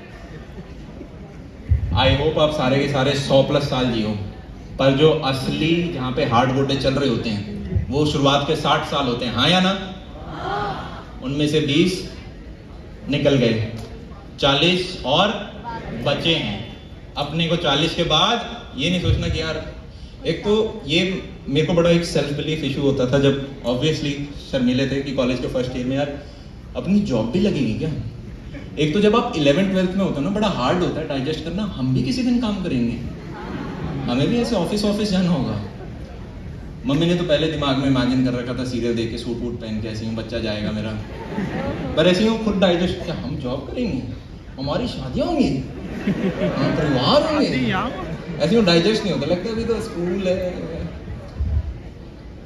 तो ये सोचना कि भाई हम अपना कोई काम स्टार्ट कर देंगे, ये तो मतलब आउट ऑफ द पिक्चर। और ये सोचना कि वहां पे स्टेज पे खड़े होकर बोलना होगा, ये इंटरेक्शन होगा, ये तो ऐसे स्वयं कृष्ण आते ना सामने से और कहते कि तुम्हें ये काम करना है। रहने दो, सपने बहुत आते हैं आजकल, ये नहीं हो सकता। पॉइंट भी, जो आज भी आपने सोचा भी नहीं है कि आपके साथ हो सकता है, कुछ कंडीशंस हैं। आज के दिन है ना, मार्केट में स्ट्रैटेजी बहुत ज़्यादा अवेलेबल है। मेरे से काफ़ी बार बच्चे बोलते हैं भैया स्ट्रैटेजी बताओ। जितना आपके पास इंटरनेट डेटा पैक है, 1 GB 1.5 GB 2 GB, उतना पर डे आप स्ट्रैटेजी किलो में लेके जा सकते हो इंटरनेट से।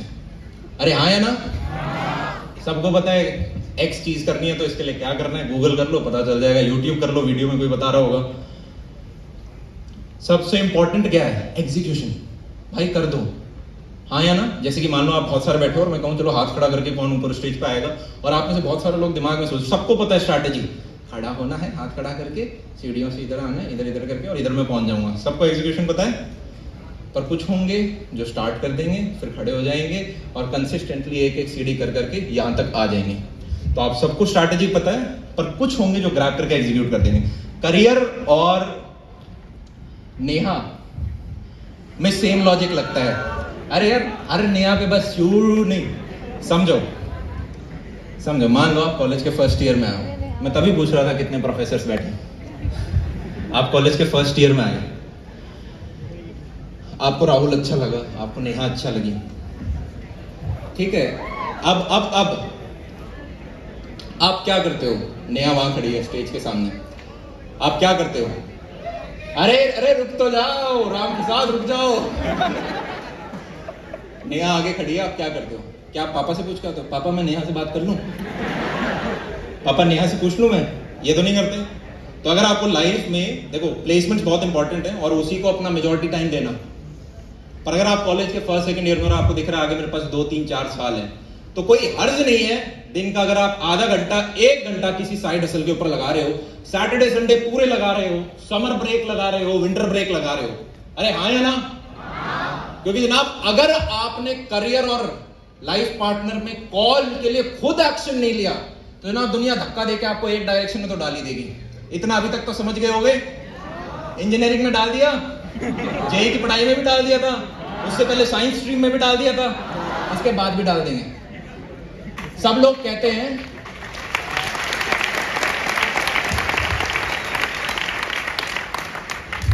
साइड हसल करने में आप हार नहीं सकते।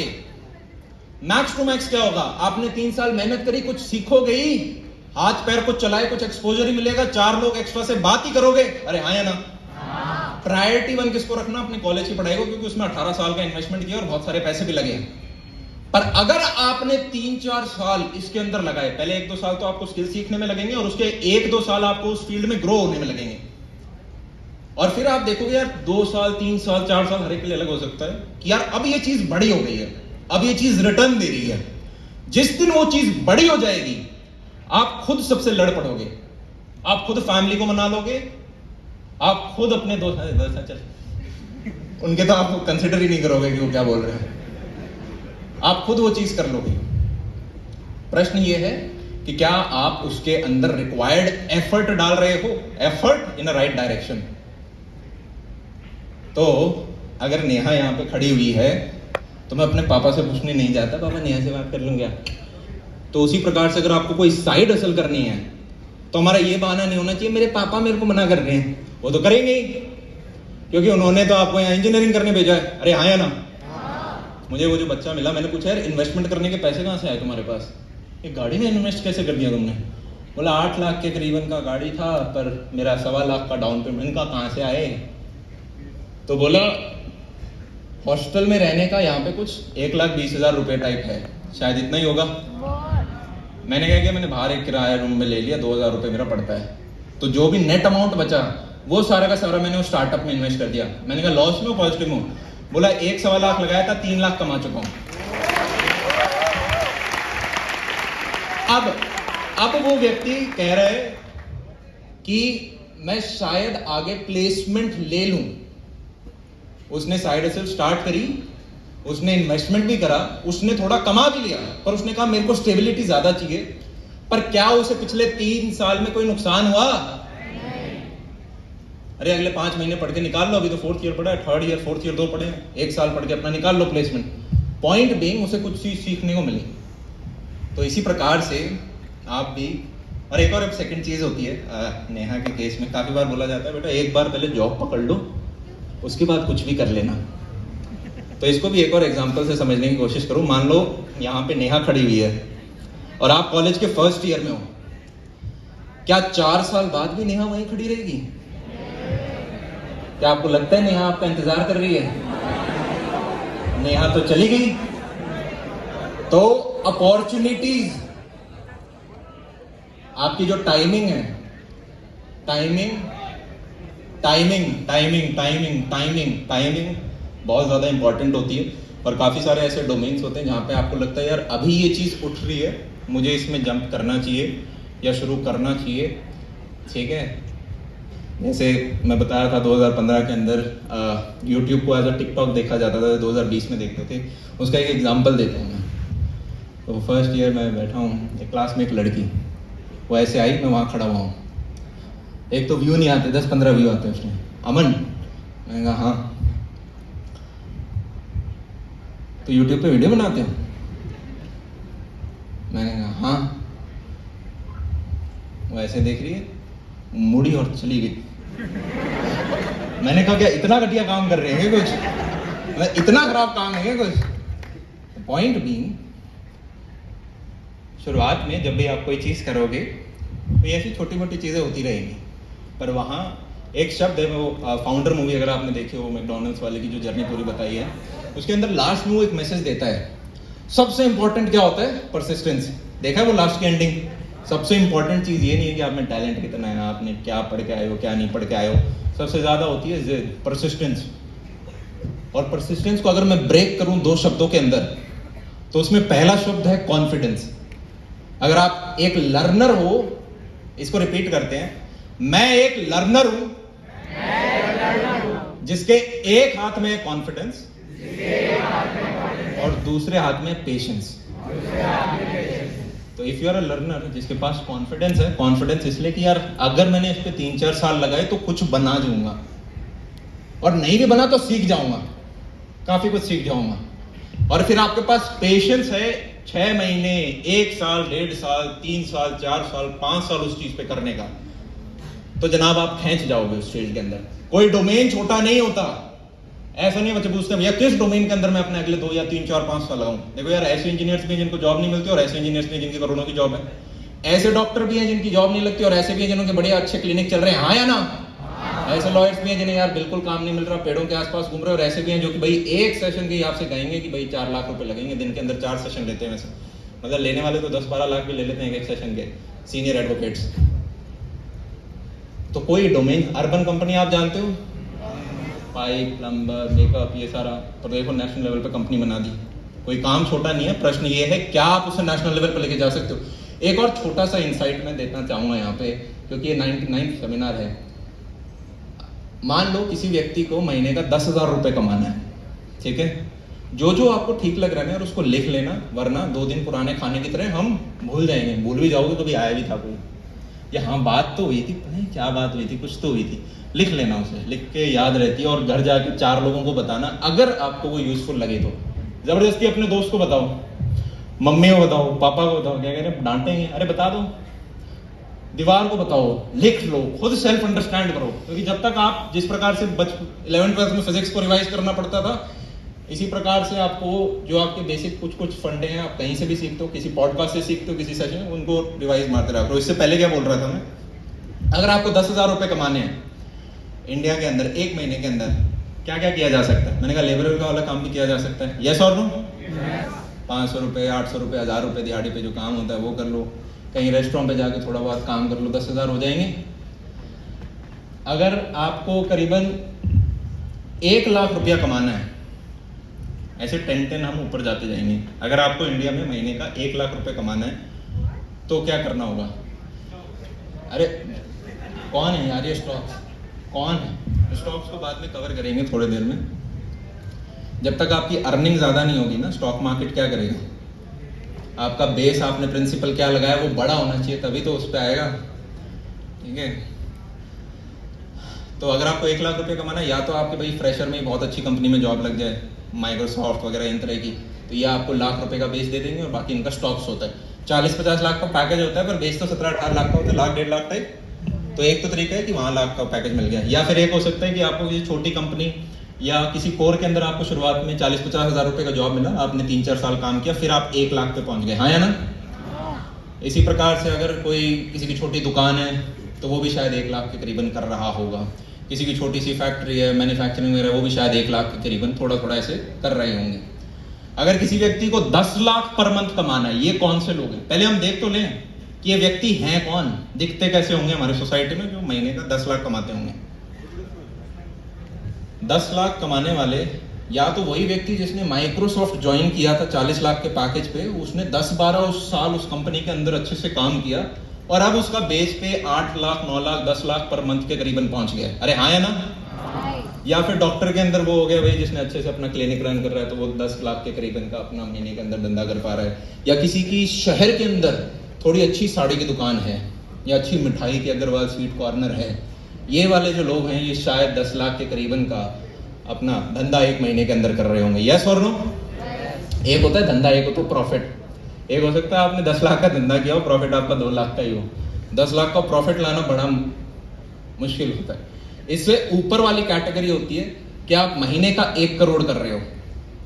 अब इंडिया लेवल पे महीने का 1 करोड़ पॉजिटिव करने वाले लोग कौन हैं, तो अगर आप देखोगे तो या तो ये एक छोटी सी लाइन में अगर मैं समझाऊं, किसी भी डोमेन के ऊपर के 100 लोग पकड़ लो। अगर हम स्पोर्ट्स में देखें ऑल ओवर इंडिया में, तो स्पोर्ट्स के इंडिया के टॉप 100 जो लोग हैं वो शायद साल का 10-12 करोड़ आराम से कमा लेते होंगे। उसमें क्रिकेटर्स भी आ गए, उसमें जैवलिन थ्रो वाले भी आ गए, उसमें और बाकी सारे लोग भी आ गए जो टॉप 100 लोग हैं। फिर और कौन कौन हो सकते हैं, इंजीनियर्स भी हो सकते हैं। जैसे अगर किसी बड़ी कंपनी में आप CEO बन जाते हो, ठीक है, या बहुत ऊपर की हाई पोजीशन आप कर रहे हो, तो वहां पे भी आपके पैकेजेस काफी हाई चले जाते हैं। अब आपकी दुकान है तो दुकान आपकी बहुत ही बड़ी है, टॉप 100 आपके पब्स, बार, रेस्टोरेंट्स की कैटेगरी में आते हो आप इंडिया में, तो आप 12 करोड़ का धंधा साल में कर पाओगे। या फिर ये वो लोग हैं जिनके ऑनलाइन प्रोडक्ट्स हैं, एप्स हो गई, वेबसाइट्स हो गई, ऊपर आपके अमेजोन पे बड़े बड़े स्टोर्स हो गए, फ्लिपकार्ट पे स्टोर हो गए, मिंत्रा पे स्टोर्स हो गए, बड़ी दुकानें चलाते हैं अपनी। एक अग्रवाल स्वीट नहीं है इनके पास, 4-5 हैं एटलीस्ट। तो मेरे को ये समझ में आया कि ऑनलाइन, एक तो यार आप किसी भी फील्ड के अंदर जब उतना जाओगे 1 करोड़ पर मंथ वाला, आपको एटलीस्ट 10-12-15 ज़्यादा साल का भी आपका एक जर्नी हो जाता है, चाहे आप मैन्युफैक्चरिंग खोलो, फैक्ट्री खोलो, कुछ भी खोलो। ऑनलाइन के अंदर मैंने कहा ये चीज़ 10 रुपए की है, मान लो ये एक प्रोडक्ट है, एक ऑनलाइन प्रोडक्ट है, ये प्रोडक्ट कितने का है? 10 रुपए का है। तो आप में से हर एक अफोर्ड कर सकता है, सस्ते में मिल गया, हाँ या ना? पर अगर 10 लाख लोग एक महीने का ले लें तो 1 करोड़ का धंधा हो गया? नहीं हुआ? तो वो जो रीच है वो आपको ऑनलाइन देख सकता है। तो ये जानना कि आज का जो ब्रह्मास्त्र है, और ये ब्रह्मास्त्र पिछले 4-5 साल से चल रहा है, ये डिजिटल रहना है। आज के दिन एक व्यक्ति, आपके कॉलेज में भी काफी सारे लोग ऐसे जरूर होंगे, आप चाहो तो एक कमरे में बैठे बैठे बहुत सारे लोगों के पास पहुंच सकते हो, हाँ या ना? पहले यही काम करने के लिए लोगों को न्यूज़पेपर में इश्तिहार में छापने पड़ते थे, अपनी पैम्पलेट छापनी पड़ती थी, हाँ या ना? पर अब आप ये सेम काम इंटरनेट के माध्यम से कर सकते हो। आप अपना सॉफ्टवेयर बना सकते हो, आप अपना वेबसाइट बना सकते हो, आप सोशल मीडिया पे कर सकते हो। अरे हाँ या ना? तो दिस इज कि आप, अब आपको देखना है what is a right direction for you. किस व्यक्ति जैसा आपको बनना है, किस ब्रैकेट में आना है, वो ब्रैकेट के अंदर कौन कौन लोग हैं, वो लोग क्या करते हैं, वो वहां तक क्या। और एक तो किसी की भी जर्नी कॉपी मत करना, आप वहीं पे फ्लॉप हो जाओगे। व्हाट वर्क फॉर समवन 5 साल पहले, 10 साल पहले, 15 साल पहले, 20 साल पहले, अरे आज के दिन आप किताबें पढ़ते होगे ना काफी सारी, तो आपको भी देखेगा एक बड़ा फेमस सा कोट है, today time is changing so fast that no book can catch up. समय इतनी जल्दी बदल रहा है कि जो किताब के अंदर बताया था वो आज के दिन एप्लीकेबल ही नहीं है। एक और बहुत प्यारी लाइन थी, मैंने शायद अगर मैं अच्छे से बोल पाऊं कि एक्सपीरियंस का इतना कोई बड़ा ऐसे यूं आयरॉनिकल भी आपको लग सकता है, आपको कंट्रोवर्शियल भी लग सकता है, नहीं है ये तो गलत चीज़ है, कि एक्सपीरियंस ओवररेटेड होता है by people who look old and act wisely. तो वो कहता है कि एक्सपीरियंस फायदा नहीं करेगा, क्योंकि जिस व्यक्ति का जो एक्सपीरियंस है, आज के दिन टाइम बदल गया, आज के दिन नई चीज काम कर रही है। तो इतना आपको अपनी सराउंडिंग के बारे में अवेयर रहना पड़ेगा कि मैं क्या चाहता हूँ, मेरे जीवन में प्रायोरिटीज क्या है, मेरी स्ट्रेंथ्स क्या है, अपनी स्ट्रेंथ्स के ऊपर खेलो। और काफी बार आप अपनी वीकनेस को भी अपनी स्ट्रेंथ बना सकते हो अगर बहुत सारे साल लगा दो उसमें। तो जैसे मेरे लिए बोलना मेरी सबसे बड़ी वीकनेस थी, अरे हाँ या ना? पर अब 6-7 साल हो गए, अब आगे से बॉल फेंकोगे और मैं बल्ला लेके बैठा हुआ हूँ यहाँ पे, तो फिर मैं सीख ही जाऊंगा थोड़े थोड़ी देर में। अरे हाँ या ना? स्ट्रैटेजी सबको पता है, एग्जीक्यूशन मैटर करता है, लर्निंग बहुत ज्यादा इंपॉर्टेंट है। Be a learner. लर्निंग, जैसे ही आप लर्नर बन गए ना, आपके अंदर ह्यूमिलिटी बहुत ज्यादा आ जाएगी। मेरे पापा एक कहा करते थे कि बेटा 18 साल की उम्र में तो आप भी पैदा हुए हो आप, तो एक तरह से फिर मैं 0 साल के हूँ, तो अगर मैं 24 साल का हूँ तो मैं हो गया 6 साल का। आप अपने अपने देख लो, 1 साल 2 साल 3 साल जो जो हुआ है, तो वहाँ ये रहता है यार, अभी तो 6 साल के हुए, अभी तो बहुत कुछ सीखना है। एक और है बड़ा फेमस, प्लेटो का है या सोक्रेटिस का, मेरे याद नहीं आ रहा, कि भाई हमें लगता है हमें बहुत कुछ पता है पर हमें कुछ भी नहीं पता। हमें लगता है हमें बहुत कुछ पता है पर हमें कुछ भी नहीं पता। फॉर एग्जाम्पल, मान लो मेरे को अपने डोमेन का बहुत पता हो सकता है, पर यहाँ पे आगे एक प्रोफेसर बैठे हैं मैकेनिकल इंजीनियरिंग, उनको कुछ भी नहीं पता वो क्या करा रहे हैं, या फैक्ट्रियाँ कैसे चलती मुझे कुछ भी नहीं पता उस चीज़ का, या न्यूज़पेपर में क्या छपता है वो रोज इतनी इन्फॉर्मेशन काम में कुछ नहीं पता उसका, ये डॉक्टर लोग क्या करते हैं मुझे कुछ नहीं पता। मुझे हो सकता है अपने डोमेन का कुछ पता हो। तो हमेशा एक लर्नर की तरह भूखे रहो जहाँ भी किसी लोग के साथ जाते हो। मैंने आज एक वीडियो आ रहा होगा, उसके अंदर हमने कवर किया है एक बहुत इंपॉर्टेंट चीज़ है। जैसे कॉलेज जब सब खत्म हो जाएगा, अभी क्या है, हमारे दोस्त बनते हैं बेस्ड ऑन कि हमारा रूममेट कौन है, हम किसके साथ खाना खाते हैं, हम किसके साथ बाहर घूमने जाते हैं। बड़ी है ना ये अनकंडीशनल सी दोस्ती होती है। जब आप कॉलेज, आप ये नहीं देखते टॉपर है तो इससे मैं दोस्ती कर लूँ, या इसके नंबर कम आते हैं इससे नहीं करूँगा। दोस्ती बड़ी अनकंडीशनल होती है कॉलेज में। जैसे ही आप कॉर्पोरेट वर्ल्ड में जाओगे या प्रोफेशनल लाइफ में जाओगे, अब आपकी दोस्ती कंडीशनल दोस्ती है, ये मेरा ये काम कर सकता है तो मैं इसका ये काम कर सकता हूँ, तो मैं इससे दोस्ती कर लेता हूँ। तो किसी ने मुझे कहा कि नेटवर्किंग एक चीज़ आएगी, आप कनेक्शंस बनाना, कि आपको कौन कौन लोग जानते हैं। मेरे को किसी ने रिसेंटली कहा कि एक नेटवर्किंग इवेंट में जाओ। नेटवर्किंग इवेंट ये क्या होता है, इसमें कोट टाई पहन के बहुत सारे बड़े बड़े लोग आते हैं और सब एक दूसरे से मिलते हैं। और ये मुझे इतने पॉइंटलेस लगे क्योंकि ऐसा लगता है जैसे बहुत सारे नार्सिसिस्ट एक जगह पे आ गए हों। होता क्या है, ये इवेंट्स का बेसिक स्ट्रक्चर ये होता है, आगे एक बड़ा प्रोफेसर होगा, बहुत बड़ा, कहीं स्टैनफोर्ड हार्वर्ड वगैरह से, या फिर कोई इंडस्ट्री का लीडर होगा, कोई CEO होगा, वो आके बीच बीच में 10-12 स्पीकर होंगे जो आके आएंगे, और बीच में ब्रेकफास्ट होता है, लंच होता है, स्नैक्स होता है, डिनर होता है, पूरे फुल डे इवेंट्स होते हैं। इन खाने के दौरान ये लोग आपस में मिलते हैं। तो मान लो जैसे ही लंच का टाइम आया, ऐसे लोग आ जाएंगे सारे के सारे, हेलो बोलेंगे नहीं, उससे पहले business card, hello this is my business card, जानते भी नहीं, और उसके बाद स्टार्ट हो जाएंगे मैं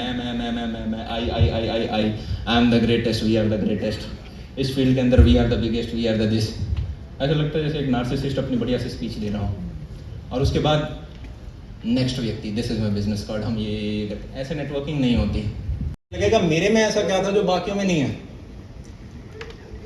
मेरे में ऐसा क्या, कुछ खुद दम पे किया नहीं ना। जैसे मेरे पापा एक चीज़ कहा करते थे कि बड़े बड़े स्टेट, वो तो इतना मैं बता ही चुका, मैं क्या 10-11 भाई हैं कुछ, वो उन सबको सरकारी में फिट कर दिया, ठीक है। तो पापा राजस्थान से पकड़ के लाते थे 3-3 के झुंड में भाइयों को, दिल्ली के अंदर एक कमरे में बंद कर दे, कोई कोचिंग की जरूरत नहीं है, अनटिल UPSC का ऑप्शनल सब्जेक्ट ना हो कोई कोचिंग नहीं लेने। कमरे के अंदर बैठती, किताब दे दी, और उसके बाद बोलते थे यहाँ बैठ के पढ़ते रहो, और बोलते थे उनको, अगर किसी पड़ोसी ने ये बता दिया कि तुमने किसी लड़की की तरफ आँख उठा के भी देखी है तो आँखें फोड़ दूंगा तुम्हारी, ठीक है। खैर उन सब ने उस डर के अंदर सबने निकाल लिए अपने जो भी उनके, मैं पॉइंट भूल गया था इसी पर। तो उन्हें वो पापा ये कहते थे, अभी किसी की तरफ देखना नहीं है, जिस दिन तुम्हारी जॉब लगेगी फिर इस घर से लेके धौला कुआं तक लाइन लगाऊंगा मैं। ये भी पापा के वर्ड्स होते थे। अरे है मेरी सीट, समझ पा रहे हो? अरे रियलिटी तो यही है, हाँ या ना? हम पॉलिश बातें थोड़ा ना करना है। तो जिस दिन आपने कुछ हासिल कर लिया, वो बड़ा एक है कि फेमस, कि लोग आपकी इज्जत तब तक करेंगे जब तक उन्हें आपसे मतलब है, जब तक आप उनके काम के हो। अरे हाँ या ना? लोग आपकी इज्जत तब तक करेंगे जब तक आप उनके काम के हो सकते हो। यूटिलिटी जिसे बोलते हैं। तो जैसे ही आपकी जॉब लग जाती है, अब आप यूटिलिटी हो, चाहे लड़की है लड़का है, तब आप यूटिलिटी हो। अब आप एक हीरा हो। उससे पहले तो आप जैसे बहुत तेरे, इस कंट्री में 150 करोड़ है, पृथ्वी पे 700 करोड़ है। तो सबसे पहले अपने आप को एक पोजीशन स्ट्रांग कर लो, उसके बाद आपका इनसिक्योरिटी नहीं रहेगा। और एक चीज़ और, थैंक यू, एक संदीप महेश्वरी शो पे एक बता दिया, तो भी आया, बिजनेस है ना, जीरो सम गेम होता है, अनटिल अनलेस कॉम्पिटिटर की बात ना हो रही हो। जीरो सम गेम का मतलब समझ आता है कि मतलब मान लो यहाँ पे आपके एक प्रोफेसर बैठे हुए हैं, और ये प्रोफेसर कल को अपना एक काम स्टार्ट कर देते हैं, और ये इन्होंने 1000 करोड़ का धंधा बिल्ड कर लिया। वो 1000 करोड़ के धंधे से आपको कोई नुकसान नहीं हो रहा होगा, इनफैक्ट फायदा हो रहा होगा, क्योंकि अपॉर्चुनिटीज क्रिएट कर रहे हैं मार्केट में, हाँ या ना? हो सकता है इनके जो लोग यहाँ काम करते हैं वो आपका प्रोडक्ट खरीदने आ रहे हो, इनफैक्ट आपको फायदा हो रहा होगा। तो बिजनेस जीरो सम गेम होता है। कोई भी कुछ अच्छा कर रहा हो उसकी तारीफ करने में कभी भी बुराई, मतलब ऐसे कंजूसी नहीं करनी है। तालियां, यार सीख यार, इसके अंदर ये चीज, ये अपन कर सकते हैं यहाँ, क्योंकि आप ऐसे यूँ compete करने निकल गए कि मैं इससे भी जेलस रहूंगा, मैं इससे भी कंपेयर, हारा ही नहीं सकते। हर शेर का एक सवा शेर होता है, हर शेर का एक सवा शेर होता है। तो जनाब, उससे पहले क्या बात कर रहे थे हम, भूल गए, ऐसे भूल जाता हूँ मैं बीच बीच में। हाँ, संदीप महेश्वरी के शो में एक व्यक्ति आए, अभिनय मैच करके, आपने देखा होगा उनका। तो वो बड़े अच्छे मित्र हैं, और मैं पिछले 2-3 साल से हम बीच बीच में मिलते रहते हैं, बात करते रहते हैं। उन्होंने अपने सेशन में एक बड़ी प्यारी चीज़ बोले पहली बार जब दिल टूटता है ना, तो सिस्टम के अंदर एंटीबॉडीज बन जाती हैं। बड़ा दुख होता है जब पहली बार आप बीमार हो गए ना, बड़ा तापमान बढ़ जाएगा, तबीयत खराब हो जाएगी, अरे यार बहुत बुरा हुआ मेरे साथ, यार छोड़ के चला गया, यार वो छोड़ के चली गई, बहुत बुरा लगेगा। पर अब फर्स्ट टाइम में एंटीबॉडीज बन गई हैं। अब दूसरी बार कोई आता है और कब चला जाएगा, तीसरी बार कोई आएगा कब चला जाएगा, कोई उतना दर्द नहीं हो रहा होगा। क्या चीज़ समझ में आ रही है? तो जब कॉलेज में देखो वो पहला एंटीबॉडी वाला दर्द होगा, पर प्रश्न ये क्या आपने अपना पहले करियर सिक्योर कर लिया है? यस और नो? वो बहुत ज़रूरी है, वरना आपके साथ वही होगा जो आज तक हज़ारों लाखों करोड़ों लोगों के साथ हुआ है। ठीक है, आप रहोगे, आप अपनी कहानी बताओगे और सुनने वाला कोई नहीं होगा। अब वो लगेगा दुनिया सुन रही है, कोई नहीं सुन रही, वो आगे बढ़ रही है, आप पीछे जाओगे। अब मैं चाहता हूँ कुछ हम बच्चों को लेके आ पाए, कुछ डाउट वगैरह पूछ पाए। यही सिर्फ मैं ही क्यों बात कर रहा हूँ? आप यार 5000 हो, मैं एक ही क्यों बात कर रहा हूँ? हैं? अरे मैं ऐसा करता हूँ, आप सारे देखो, सुनो अपने दोस्तों की, आप सिर्फ हाथ खड़ा करो, मैं पिक कर लूंगा। अभी रूल बताया मैंने इसको, आप सिर्फ हाथ खड़ा करो, मैं आपको पिक कर लूंगा।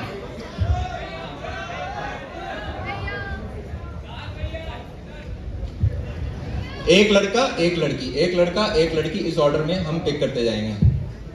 हाँ, सबसे पीछे जो खड़ा है लड़का, ब्लू व्हाइट, बैग भी पहन रखा है साथ में।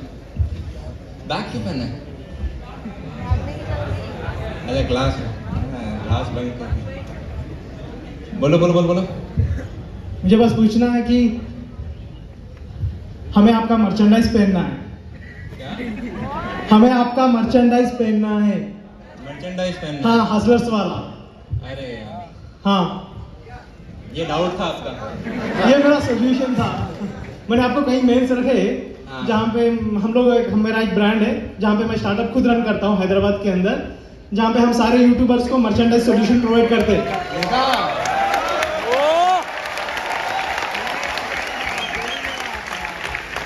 मैंने अपॉर्चुनिटी ग्रैब करी, पहले बोला आपको करना चाहिए, करना है तो मैं करता हूँ। बहुत बढ़िया, आओ। मैंने ऑलरेडी आपका वेबसाइट बना के रख दिया है, हाँ। जहाँ पे सिर्फ मुझे कुछ प्रोडक्ट्स अपलोड करने हैं। ये मेरी टीम से हैं। ओके, इनको अपना नंबर शेयर करो, अपने सैंपल्स भेजना। जरूर है। हमें ब्लैक कलर पसंद है, ब्लैक पोलो टी शर्ट भेजना। मैंने यार 2-3 बार कोशिश करने की करी, फिर मैंने देखा कि इतने अच्छे, किसी की गर्दन छोटी रह जाती है, किसी की कुछ छोटी रह जाती है, तो इतना टाइम होता नहीं उस चीज़ के लिए। कोई नहीं, करके देखते हैं। पर वेरी गुड, एक एग्जांपल सामने, सीधा सीधा हाथ खड़े करो। नेक्स्ट एक लड़की,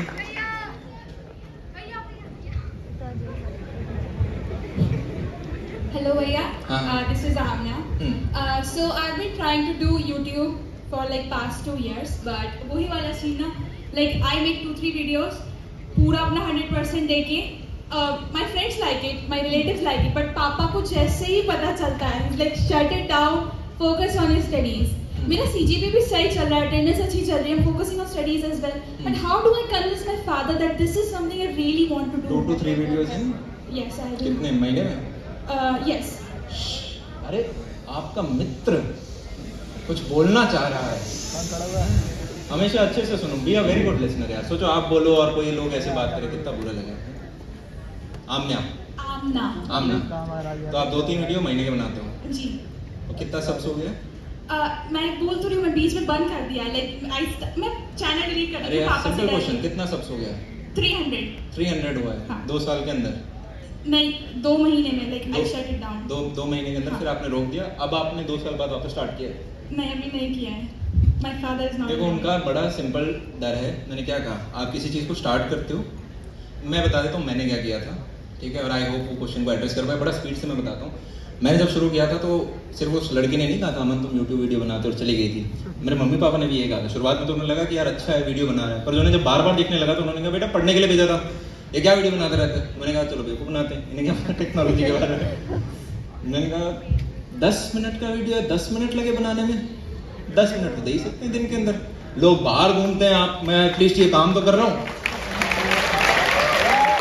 अब रियलिटी ये होती थी यार, 10 मिनट के पीछे थोड़े ज़्यादा घंटे लगते थे, क्योंकि पहला दिक्कत इंटरनेट नहीं मिलता था। 1 GB फॉर 30 डेज होता था, पर डे नहीं होता था।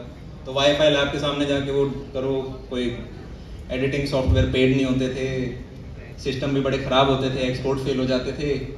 पर घर वालों को बोला 10 मिनट लगते हैं, वो मान गए। फिर दूसरा, मेरी मम्मी फिर भी नहीं रुकी, तो मैंने शुरुआत के 6 महीने चैनल की मोनेटाइजेशन ऑन नहीं करी थी। उस टाइम आप डे 1 से कर सकते थे, अब आपको शायद कुछ 1000 सब्सक्राइबर 4000 घंटे चाहिए, उस टाइम ऐसा कोई रूल नहीं था। तो मैं 6 महीने बाद मोनेटाइजेशन की दिन के 5, 10, 15 रुपए आने लगे, और मैं मम्मी को बता रहा था। पर वो 10 रुपए देख के बड़ी खुश होती थी, क्योंकि वो 10 रुपए एक समोसा आज मैंने खुद का खाया, जो कैंटीन में खाया, वो बड़ी अच्छी चीज लगती थी। ठीक है। और तीसरा, मैंने अपने क्या करा, जब मम्मी नहीं मान रही, मैं मम्मी का चैनल खुलवा दिया। मैंने कहा खुद हाथ काले हो गए, मेरे को क्या रोकेंगे। मैंने मम्मी आप कुकिंग का चैनल बनाओ। क्या कुकिंग का चैनल खोलो मम्मी। मम्मी अपने कुकिंग के चैनल, फिर मम्मी ने रोका नहीं। और फिर क्या है, आप करते रहते हो, आप कर लोगे, मतलब आप धीरे धीरे कर। मैं एक और एग्जांपल देता हूँ। चौथा इसके बाद कि मेरे हॉस्टल में मैं अपने वीडियो रिकॉर्ड नहीं कर पा रहा था, क्योंकि मेरे दोस्तों को जैसे पता चलता कि भैया अपना वीडियो रिकॉर्ड कर रहा है, वो आके क्या करते, अरे अमन तो वीडियो रिकॉर्ड कर रहा है गेट के ऊपर। मैंने कहा यार ये मजे लेने स्टार्ट कर दिए इन्होंने। अपने को अलग रूम चाहिए होगा, पर घर वालों से कैसे मांगे कि मेरे को यार एक अलग कमरा चाहिए। तो मैं अपने पापा से जाकर कन्विंस करने लगा, पापा एक एक्स्ट्रा कमरा चाहिए। नब्स पकड़ने की जरूरत होती है पेरेंट्स की। मेरे पापा की नब्स क्या है, सरकारी नौकरी, यूपीएससी। तो मैंने क्या करा, पापा हॉस्टल में बच्चे पढ़ने नहीं दे रहे हैं, मेरे को कमरा चाहिए होगा यूपीएससी की तैयारी के लिए। अब पापा बेवकूफ थोड़ा है। पापा ने कहा पढ़ने वाले तो पढ़ लेते हैं, तुम नालायक, तुम्हारे दोस्त नालायक। मैंने कहा गिव अप नहीं करना है, जिद बना के रखनी है। 1 महीने तक बना। फिर मैंने कहा पिच बदलते हैं, ऑफरिंग बदलते हैं। मैंने कहा मैं और मेरा दोस्त अमन आनंद, अब उसने बीपीएससी निकाल लिया, वो रैंक ओपनर था जेई मेंस के। हमारे टाइम में जेई बोर्ड दोनों के लगते थे, उसके जेई में हाईएस्ट आए थे। हम दोनों पढ़ेंगे। फिर पापा ने कहा चलो ठीक है मैं कर देता हूँ। सिक्योरिटी अमाउंट डिपॉजिट किया, मेरा कमरा वमरा सेट किया। दिन के अंदर मैं आ गया था। तो वो कहाँ है, मैंने कहा वो रात तक आएगा। रात को पापा पूछते वो आ गया। मैंने कहा पापा अमन आनंद तो डिच कर दिया, वो तो नहीं आ रहा। पापा ने कहा ये क्या बात हुई, तुम नालायक, तुम्हारे दोस्त नालायक। और पापा स्टार्ट हो गए। पर मुझे पता था 2 घंटे ही तो डांटेंगे। उसके बाद कमरा तो मिल गया। और जहां पापा ने एक तरफ मैप लगाया था, दूसरी तरफ वर्ल्ड मैप लगा रखा है, एक ग्लोब भी लाके दे दिया। मोटिवेशन देख रहे हो पापा में, चारों तरफ यूपीएससी दिख रहे। धीरे धीरे वो मैप की जगह कैसे मैंने अकॉस्टिक फॉर्म्स लगाए, ठीक है, कैसे उसे, तो झूठ भी बोले। और फिर वो इतना बड़ा हो गया कि 4th ईयर के अंदर मैं अपने पापा के पास गया था, और मैंने अपने पापा से वापस क्वेश्चन पूछा कि देखो एक और मैं लेसन इंपॉर्टेंट बता दूँ, जब आपके ऊपर स्ट्रेस पड़ने लगे, स्पेशली 3rd 4th ईयर के अंदर होगा, तो काफ़ी बार अपने पेरेंट्स से डिस्कस करके भी आपकी प्रॉब्लम्स कम हो सकती हैं। एग्जांपल देता हूँ, जैसे कि मैं अपने पापा के पास गया 4th ईयर के अंदर कि पापा 4 चीज़ें जिनसे मैं परेशान हो रहा हूँ। एक तो कॉलेज एग्जाम्स के लिए पढ़ना है, क्योंकि सीजीपीए प्लेसमेंट्स में चाहिए होती है। दूसरा खुद प्लेसमेंट्स, तीसरा आपका यूपीएससी, और चौथा मैं खुद का काम तो कर ही रहा था। तो अब मैं ये कैसे पापा को बोलूँ कि पापा मान जाए। मैंने कहा क्या पकड़ेंगे, नब्स। मैं अब यूपीएससी की तैयारी कर रहा हूँ, पर ये प्लेसमेंट्स भी आ गई हैं। अरे प्लेसमेंट्स में कौन बैठता है बेटा, छोड़ो, यूपीएससी की तैयारी करनी है। मैंने कहा प्रॉब्लम ही हट गई। अब प्लेसमेंट का काटा, और वो जो एग्जाम्स में अब 75% भी आएगा, ठीक है। तो मैंने कहा ठीक है, दो अपने स्ट्रेस हट गए। अब नेक्स्ट स्टेज क्या था कि भाई यूपीएससी, और उसमें से कैसे मनाएं, यूपीएससी कैसे हटवाएं, नब्स को कैसे हटवाएं। तो पापा को बस दोबारा ज़्यादा कन्विंस करना, पापा ने मना कर दिया। फिर जाके मुझे ऑप्शन दिया, बेटा आप यूपीएससी करना चाहते हो या अपना काम करना चाहते हो। मैंने कहा अपना काम करना चाहता हूँ। पापा ने कहा ठीक है बेटा यूपीएससी कर लो। ठीक है। फिर अब मैं क्या, बात मानने वाला लड़का, कोशिश करने जिद्दी है, पर मैं मान जाता हूँ पापा की बात। मैं जाके अपने कमरे में, अब मैं जितना भोला था ना, मेरा भाई उतना ही उसका उल्टा जो होता है ना आदमी, एग्रेसिव। बताओ किसका, बचपन में मतलब छोटे होते हैं ना जो बड़े से लड़ाई करके आते हैं, ये ढुस ढुस ढुस ढुस क्या है वो बहुत एग्रेसिव। वो आया, उसके स्कूल में 1-2 बच्चे मुझे जानते थे, वो शायद 9th 10th कौन सी क्लास के अंदर था उस टाइम। मैंने तो पापा की बात मान ली होगी। हाँ, वो गया गुस्से के अंदर। वो रूम नहीं होता डाइनिंग जहाँ पे मम्मी पापा बैठे होते हैं, चाय होती है, न्यूज़पेपर होता है, उसने पर्दा हटाया। पापा आप भैया का भविष्य बर्बाद कर रहे हो। पापा डर गए। फिर पापा ने बुलाया, बताओ बेटा थोड़ा और बताओ। तो क्या है, ऑफरिंग। अब एक और इम्पॉर्टेंट कॉन्सेप्ट, डेडलाइन का। हर एक चीज़ जो भी आप करना चाहते हो उसको एक डेडलाइन दे दो, चाहे यूपीएससी की तैयारी क्यों ना है। मैंने कहा पापा देखो 4th ईयर और उसके अगला साल, 2 साल मैं अपने इस काम को दे देता हूँ। अगर 2 साल में कुछ नहीं हुआ तो यूपीएससी की तैयारी तो बाद में भी कर सकते हैं। मेरे भाइयों ने भी तो मास्टर्स वगैरह करी है, उसके बाद स्टार्ट करें तो अपन भी बाद में कर लेंगे। पापा ने कहा ठीक है 2 साल, तो एक डेडलाइन सेट हो गई। तो पॉइंट बीइंग ने के लिए आपको ही पापा को मनाना पड़ेगा। तो आपके केस में आपके काम के लिए, पर उसमें इनपुट डालो, रिजल्ट दिखना जरूरी। 2-3 मत बनाओ, 2-3 तो दिन के होने चाहिए आपके। क्या बनाते हो? Productivity videos like how to be productive and book reviews. पुराना हो रहा है Interest है। अब हाँ, अब तो हमारे लिए पुराना हो रहा है वो।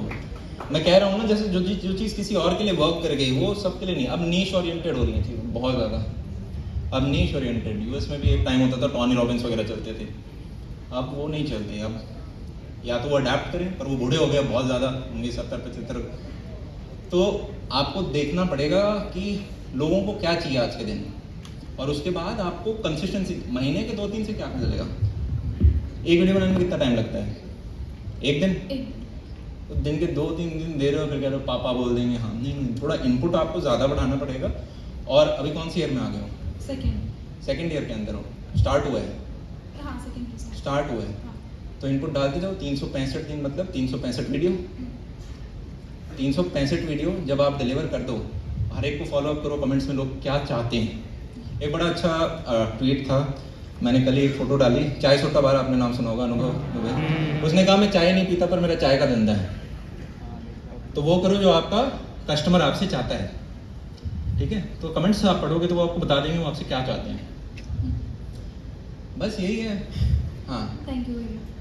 उन्हें जिस दिन दिखने लग गया ना कि 300 की जगह 300 के सामने एक आगे के भी है, या 300 के या 3 के आगे 1 मिलियन है एम, उस दिन आपको बड़ा कन्विंस करना इजी हो जाएगा।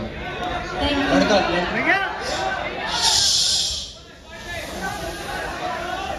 हेलो तो 2 क्वेश्चन हमें और लेने हैं। ऊपर चलो ऐसा करते हैं। भैया नेक्स्ट भैया, एक तो मतलब फ्रंट रो में बैठे हैं बड़ी मुश्किल से, क्योंकि बहुत भीड़ थी और सबसे आगे 2 क्लास छोड़ के आया हूँ मैं सिर्फ आपके लिए। तो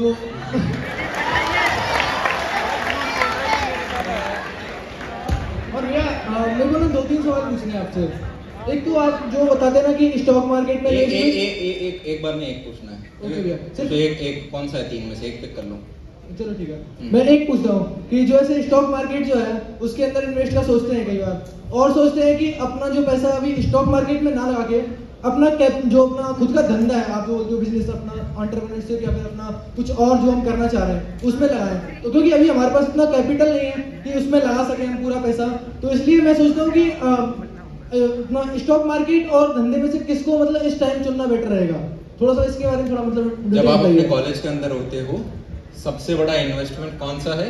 जो इन्वेस्टमेंट आपने खुद में किया है, जो इन्वेस्टमेंट आपने खुद में किया है। तो अगर आपको कोडिंग करनी है तो वो पैसा लगना चाहिए किसी कोर्स को करने में या कोई और एक्स्ट्रा चीज सीखने में, स्किल सीखने में। अगर आपको ये है कि भाई मैं इस पर्टिकुलर कोई कॉलेज से अलग कोई काम है, आपने कोई स्टार्टअप स्टार्ट किया है, तो उससे जो पैसा कमाया वो सारा का सारा उसी के अंदर वापस लगा दो। देखो यार, स्टॉक मार्केट अगर किसी को ज़्यादा नहीं पता, कल को जब पैसे कमाना स्टार्ट हम कर देंगे, ऑलरेडी अगर आप कर रहे हो, निफ्टी 50 के अंदर अपने पैसे डालना, सर्च कर लेना निफ्टी 50 क्या है, देश के ऊपर की जो टॉप 50 कंपनी होती है हम उसमें पैसा डालते हैं। इनका मार्केट कैप इतना है कि पूरी जो हमारे देश की जीडीपी है उसका एक सिग्निफिकेंट परसेंटेज है। आप बेसिकली इंडिया के ऊपर पैसे लगा रहे हो जब आप इन टॉप 50 के ऊपर लगाते हो। अगर इनमें से कोई 50 में नहीं रहता तो जो नया आता है उसके ऊपर पैसा लगना स्टार्ट हो जाता है, जिसका जितना बड़ा मार्केट कैप है कि भाई पहले नंबर पे रिलायंस है तो उसको उतना ज़्यादा कि 100 रुपये मैंने डाले तो भैया मेरे 14 रुपये रिलायंस में लगे, दूसरे नंबर वाले पे 12 लगे, फिर कम लगते लगते ऐसे 100 में इन्वेस्ट हो गए।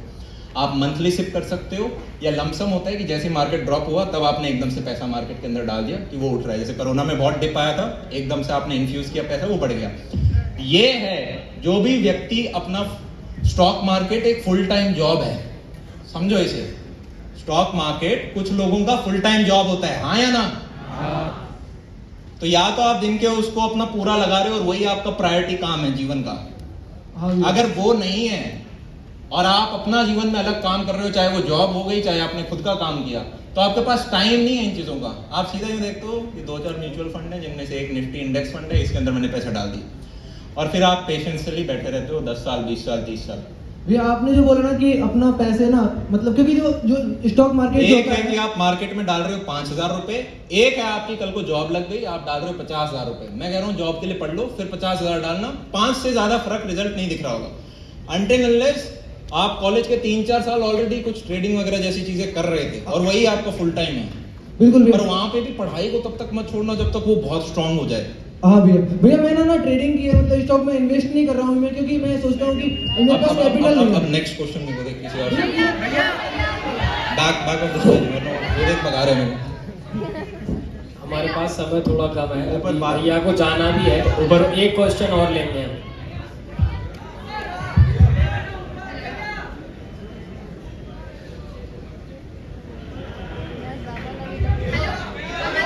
ऊपर बालकनी से नेक्स्ट लड़की। ठीक, बालकनी से कोई लड़की। अरे सारे लड़के हैं। हो रही पिंक वाइट जो भी है, पर वहां से बोलोगे कैसे? जोर से बोलोगे। अरे यार जनाब, मैं सेशंस में 4 घंटे बैठ जाता हूँ, 5 घंटे, पर अभी स्टेज पे टाइम ही 1.5 घंटे का है। तो एक डाउट पूछते हैं। हाँ बताओ, क्या आवाज सुनाई दे रही है? जोर से। अरे अरे अरे यार वो बोल रही है, उसको सुनने तो दो। हाँ, गिर मत जाना। यार क्लास से सारे पीछे हो जाओ प्लीज, यार क्लास से पीछे हो जाओ। क्लास से पीछे हो जाओ, सही। हाँ,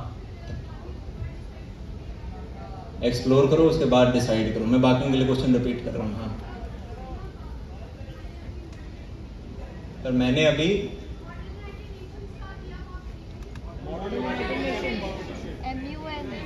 अच्छा मुन हम मुनमुन बोलते थे इसे कॉलेज में। अच्छा हाँ हाँ,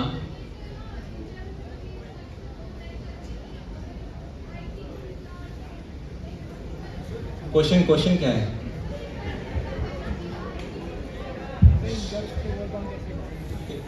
नहीं सुन पा रहा। IIT नहीं निकला तो मुनमुन कर लें। यार नहीं सुनाई दे रहा। मैं तो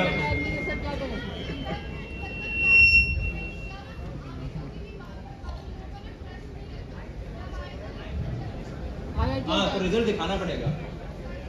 तो रिजल्ट क्या है मैं बता दिया। देखो, मैं बार बार 4 बार 5 बार रिपीट कर देता हूँ। जब तक जो आप साइड हसल पे काम कर रहे हो वो सिग्निफिकेंटली बड़ी नहीं होगी, घर में किसी भी राहुल नैया को लेके जाके शादी करा के दिखाओ, आए मत तो करा के दिखाओ, घर से निकाल देंगे, कहेंगे हम नहीं जानते, या बहुत परेशान रहेंगे। अरे हाँ या ना? तो आप रैंडम कुछ भी बोलो, आज मेरे को ये करना है, वो थोड़ा ना मान जाएंगे। या तो आप दिखाओ कि भाई इसकी यूटिलिटी बहुत स्ट्रांग है, यस और नो, रिजल्ट दिखाना। अरे 3-4 साल में आएंगे यार रिजल्ट। आपको अभी लग रहा होगा भैया क्या बोल रहे हो, 2 साल में प्लेसमेंट है, प्लेसमेंट लेना है, ठीक सा पैकेज मिल जाए, आप उतना सोचोगे आपको वो मिल जाएगा। अगर आपने इतना सोचा है कि मेरे को प्लेसमेंट मिल जाए, इतना पैकेज मिल जाए, वो आपको मिल जाएगा। पर आपको उससे ऊपर का चाहिए तो एटलीस्ट सोचो तो। और सोचने के बाद फिर 2-4 ऐसे लोगों से बात करो जो ऑलरेडी 4-5 साल से उस चीज को कर रहे हैं, क्योंकि उन्होंने 4-5 साल में गड्ढे देख लिए होंगे। उनके साथ आधा घंटा 1 घंटा बैठना, आपको बहुत सारे गड्ढे पता चल जाएंगे, ये करना है ये नहीं करना। अगला कितना ही मुंह बंद रखे उसके अपने आप निकल जाता है। मैं कितना ही मुंह बंद कम करने की कोशिश करूं, मेरे निकल ही जाएगा कुछ ना कुछ। कोई 1 घंटे बात करेगा, मैं दे ही दूंगा। जी समझ में आ रही है? इन लोगों को पकड़ो, सीखो, और फिर करना एट द एंड आपको पड़ेगा। यहाँ गड्ढा खोदना है,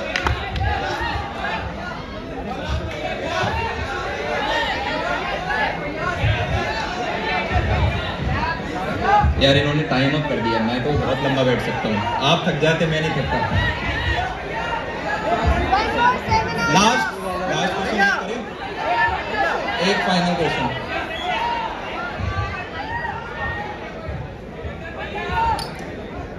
देखो लड़के, मैंने आपको कहा था, पर अपॉर्चुनिटी उसने ग्रैब कर ली। अब उसी अच्छा आप तो आए थे ना ऊपर स्टेज पे। चलो कोई नहीं, आप पूछो, डाउट पूछो। हाँ हाँ पूछो पूछो पूछो। भैया फर्स्टली आई वांट टू से आई एम दीदी हेलो अमन भैया and firstly I want to apologise क्योंकि मैं क्वेश्चन नहीं पूछ रही पर जैसा कि आपने बोला था कि आपको अपॉर्चुनिटी मिले तो आप उसको ग्रैब कीजिए please give me this chance. हाँ बोलो बोलो। ओके तो भैया पहले तो मैं ये बोलना चाहती हूँ कि I am the biggest admirer of yours obviously मेरे से ज्यादा भी होंगे और दूसरी चीज में कि मैं जिनसे भी मिलती थी मैं कहती थी मेरे अमन भैया ये मेरे अमन भैया वो पर आज जब मेरे अमन भैया मेरे सामने खड़े हुए हैं how can I lose this opportunity बहुत आई बढ़िया। Can not. सर मैं दूसरी चीज में बोलना चाहती हूँ मेरा सबसे बड़ा फियर यही रहा है स्टेज पे खड़े होना और स्टेज पे जाके कुछ बोलना। सो आज आप यहाँ पे हो एंड आपने एक ही चीज बोली थी कि अपॉर्चुनिटी को ग्रैब करना है so can I just come there and meet you grab करके एग्जीक्यूट करना है। या प्लीज आओ। कैन आई ठीक। बाकी आपको देख के लग नहीं रहा आपको स्टेज फियर है।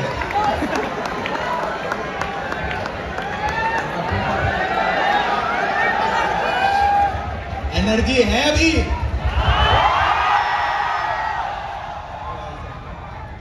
एक लास्ट एनर्जी चेक करेंगे क्योंकि वो टाई ब्रेक पे बैठा है।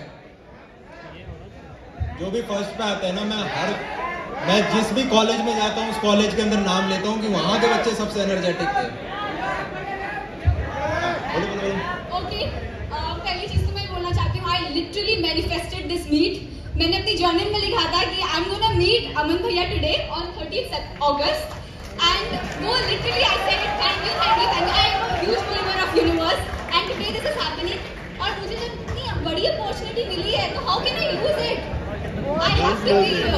थैंक यू सो मच भैया आपने जितना मोटिवेट किया तो कोई बता ही नहीं सकता।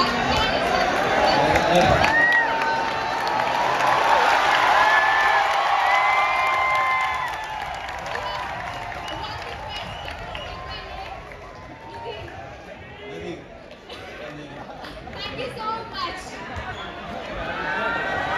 अरे मेरी जान रुक तो जाओ। सर एक काम करें अमन भाई कि हम आपको एक पूरे लवली प्रोफेशनल यूनिवर्सिटी के तहे दिल से हम आपको एक गिफ्ट देंगे, एक फेलिसिटेशन करेंगे गिफ्ट और तो मेरे को मिल गया यार देखो। और मेरा आप- बच्चा है। और आप डिसाइड करो कि कब वो गेम खेलनी है। अब वो गेम खेलनी है, एक्टिविटी टाई ब्रेकर। कौन सा जो मैं बोल रहा था वो अभी खेल लेते हैं। स्टार्ट करें। Last energy check. अभी अमन भैया एनर्जी चेक कर रहे हैं अभी क्वेश्चन एनर्जी चेक नहीं कर रहा ये लास्ट फर्स्ट पोजीशन हर कॉलेज में। अरे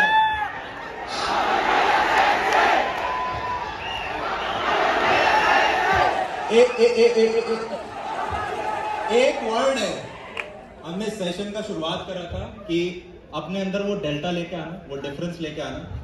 जो अमन भैया वाली लाइन थोड़ी लंबी है और मैं नहीं चाहता ये आप अपने बारे में बनाओ। डेल्टा वो शब्द रखते हैं। डेल्टा इस पूरे सेमिनार को समन कर रहा होगा। तो मैं चाहता है अगर हमें एनर्जी चेक करना ही है तो डेल्टा का एक रिदम बनाते हैं। बनाए? बड़ा मुश्किल होगा डेल्टा रिदम में एनर्जी अपनी मैक्स लेके जाना। तो एक लीडर चाहिए होता है। आ जाओ। एक मस्त होस्ट है एकदम यूं लगता है अभी डीजे वीजे स्टार्ट हो जाएगा। वही चल रहा था बड़ी देर से। तो यार सुन लो भैया की भी सुन लो यार। बैक ऑफ द स्टेज पे आ जाओ। मैं यहीं खड़ा रह जाऊंगा, आप पूछ लेना। अभी मेरे को स्टेज से खुद 4-5 बार बोल दिया इन्होंने। तो एक रिदम बनाना है। आप चिल्लाते भी बहुत अच्छे से हो। कुछ इस प्रकार से डेल्टा डेल्टा डेल्टा डेल्टा। इस डेल्टा है जो आज से आप अपने अंदर चेंज ला रहे होगे। चाहे हमने जितनी भी 10 चीजों के बारे में बात करी, 1-2 जो भी हैं, स्टार्ट करें। Yes or no? Yes. Then I will shout Dell. You will shout Dell. Dell. Dell. Lovely professional university and all the people in the upright row. Dell. I said Dell. भाई साहब बहुत बढ़िया। बस थोड़ा सा गलत हुआ ये क्योंकि मैं चाह रहा हूँ कि आप इतने सारे हो, इसको हम चैनल के ऊपर डालें पूरा कि भाई कि हम जलंधर के अंदर आए और जलंधर की एनर्जी क्या की। डेल्टा नहीं करेंगे, एक बार में डेल्टा बोलेंगे, ठीक है? Alright, lovely professional university. और rhythm fast, delta delta delta delta delta. 5 के नोट पे रुका 5 के नोट पे करेंगे ताकि वीडियो डाल सके अच्छी से इसकी। Lovely professional university, at the count of 5 we are going to shout Delta. 5, 4, 3, 2, 1. Delta, Delta, Delta, Delta, Delta, Delta, Delta, Delta,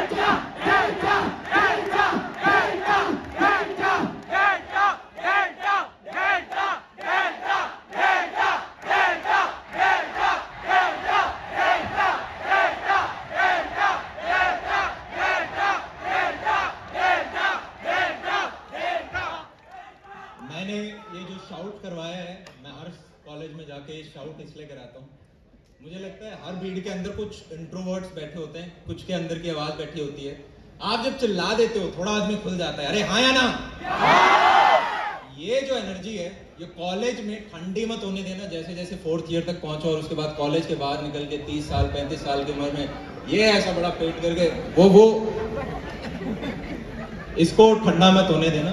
जैसे जैसे उम्र बढ़ती है वो सपनों के साइज छोटे होते जाते हैं। इस बात पे नहीं मानना है, ठीक है? Yes, if nobody is dying how bad it could be. अगर कोई मर ही नहीं रहा तो कितना ही बुरा हो सकता है। इस चीज को ध्यान में रखते हुए रैप के लिए यार बीट वगैरह चाहिए। सर कुछ बीट वगैरह चला दो इनके रैप के लिए।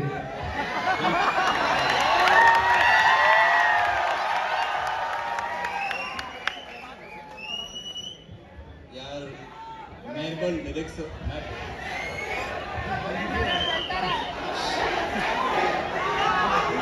बीट लग सकते हैं यहाँ पे।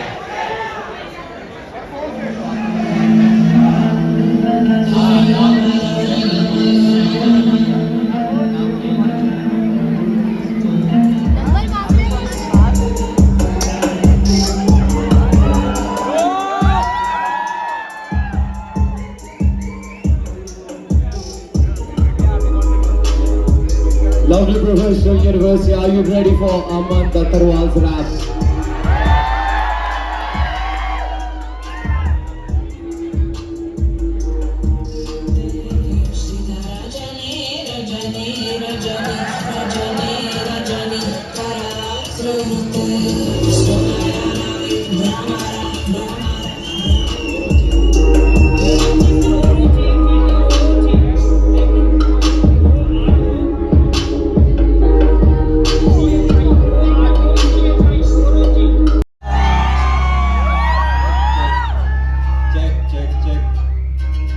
मेरे को आता नहीं, मैं बीच में रुक सकता हूँ।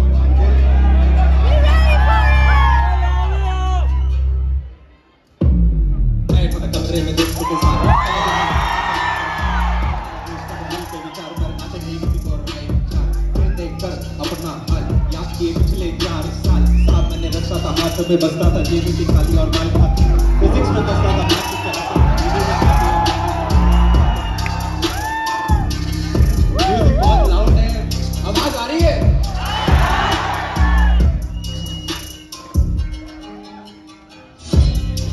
दोबारा स्टार्ट कर देते हैं क्योंकि आप चिल्लाए मैं लिरिक्स भूल गया।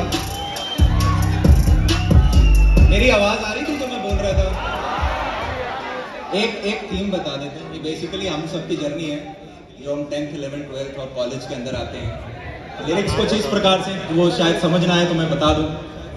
हंसना मत एक तो, ठीक है? कि भाई बैठे थे कमरे में दोस्तों के साथ, कॉलेज में बैठे थे कमरे में दोस्तों के साथ, समझ नहीं आया कैसे रैप करूं स्टार्ट। करने लगे सब मिल के विचार, पर आते नहीं किसी को राइम चार। फिर देखकर अपना हाल याद किए पिछले 4 साल। सामने रास्ता था, हाथ में बसता था, जेबें थी खाली और माल कहां सस्ता था। फिजिक्स में फंसता था, मैथ्स में फंसता था, ईडी ना आती और वेल्डिंग भी डसता था। चलता था पलता था दोस्तों के साथ, सपना था ऊंचा कि करूंगा खास। खास है, प्यास है, सीनियर अपने साथ है, ऊंची नौकरी के राज उनके पास हैं। गाया चिल्लाया जोर से नचाया पर किसी सोसाइटी में आ ना पाया। आय हाय पहला साल मेरा भाई, पढ़ना था CS ये PCM लाई। लैब सारी नकली थी, ऑटो में टकली थी, कैसी रिसर्च एक रीडिंग ना असली थी। फ्लूइड्स लैब ड्राई, मेस में दाल फ्राई, अटेंडेंस देखकर प्रोफेसर चिल्लाए।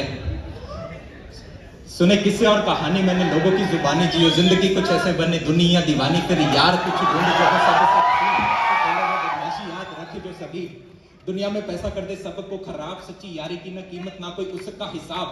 एक से एक कमीने मेरे दो से बात जानी उस दिन जब आया हौसला पहली बार। नॉक नॉक दरवाजे पे नॉक किया, सालों ने पीछे मुझे मरने से रोक दिया। मैंने बोला इन्हें अंटी बंटी शंटी, इन्हें खुंदस में आके तोड़े मेरी कुंडली। दरवाजा खोला लेके माँ बहन का नाम बोले, चौड़ ना दिखा यहाँ पिसे हुए हम। ये कमरे में आके मेरे रोज बैठ जाते, कभी लैपटॉप या खाना, कभी लैपटॉप या फोन नहीं तो खाना ही खिला दे। आगे बता के मुझे सपना दिखा के बोले कॉलेज में घुमाए, अपनी बाइक पे बैठा के कोई लवली बिचलिन की सैर कराए। तो कोई हिम्मत करके बंदी को ही हॉस्टल में ले आए। अब मैं मरने से नहीं डरता जब से मेस में है खाया। जो कुत्ता ना चबाए उसको हमने है चबाया। कोई बोले तो मरीज, कोई बोले बदतमीज। अरे भाई लोगों के बीच किस बात की तमीज।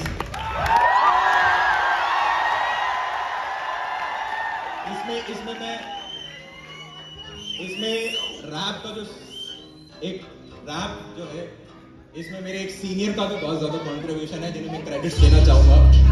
राइट, हमने उनसे सीखा, आप अपने अपने रैप बनाओ। और इनफैक्ट इसे भी जो शुरुआत में हमने कही, एक 10वीं क्लास के बच्चों के लिए भी एक बार किया था कि भाई आओ 6 साल पुरानी है ये कहानी टाइप करके। एक दूल्हे ने पहनी एक नई शेरवानी। क्या है कि हम 10वीं में आते हैं, 11वीं में आके एक नई शेरवानी बनाई जाती है साइंस कॉमर्स या आर्ट्स की। ठीक है, 10वीं थी अब बात पुरानी, बस में नहीं थी मेरी कहानी। दुल्हन आई है कौन अनजानी, नसीब मेरा सोया, बाल विवाह होया, सब खरे देखे मैं बार बार रोया। मुझे मिला धोखा लगातार रोका, ना पसंद मुझे फिर भी थोपा। 11वीं क्लास थी, कॉपी मेरे पास थी, उम्र थी कच्ची और पेंसिल मेरे साथ थी। मैं भूल गया फिर आगे का क्या था।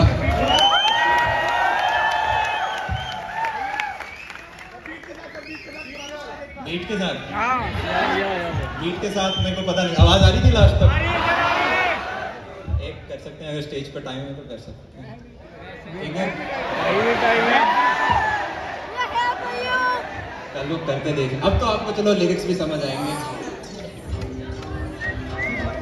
मैं बोल सकता हूँ पर मैं बहुत फास्ट में बोल जाता हूँ।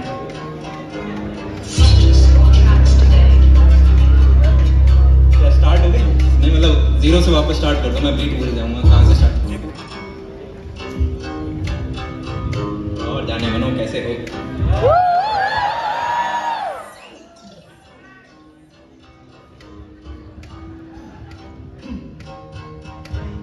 बैठ कमरे में दोस्तों के साथ, समझ नहीं आया कैसे रैप करूं स्टार्ट। करने लगे सब मिल के विचार पर आते नहीं किसी को राइम चार।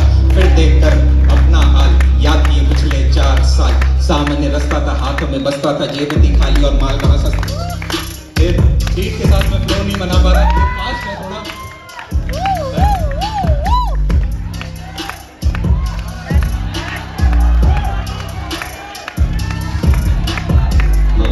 तुम्हें अपनी जुबानी 6 साल पुरानी है ये कहा। अरे यार अब बस ठीक है छोड़ो। पहली बार कहीं बिना बीट की जगह, यार मेरे को तो बिना बीट की जगह अच्छा लगा क्योंकि एटलीस्ट एक कहानी बता पाए। पर आई होप यार आप सब लोग बढ़िया बढ़िया पूरा अपने जीवन के अंदर वो डेल्टा लेकर आ जाए।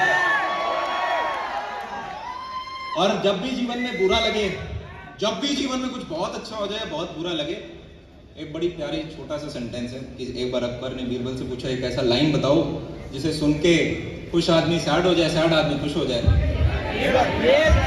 ये समय भी चला जाएगा, ये समय भी चला जाएगा। And how bad it could be if nobody is dying. मतलब इसका मतलब ये नहीं है कि बैड कर दो मार दो लोगों को। इसका मतलब ये है इतना बुरा नहीं हुआ। जब भी आप अपनी वाली परिस्थिति से परेशान हो, कभी क्या है कि हमें दुनिया मोबाइल लगने लग जाती है, दुनिया लैपटॉप, दुनिया वो 4 दोस्त, वो एक कैंपस लगने लग जाता है। तब थोड़ा सा बाहर देखना और आपको पता चलेगा आप लोग सभी जितने भी हम यहाँ लोग बैठे हैं, हम इंडिया की फॉर्चुनेट लोगों में आते हैं। अरे हाँ या ना? तो हमें विक्टिम की तरह एक्सक्यूज नहीं बनाने। यस और नो? एक्सक्यूज नहीं बनाएंगे तो अपन कर लेंगे आज। तो तब तक के लिए इजाजत लेता हूँ आप सभी लोगों से। बाय।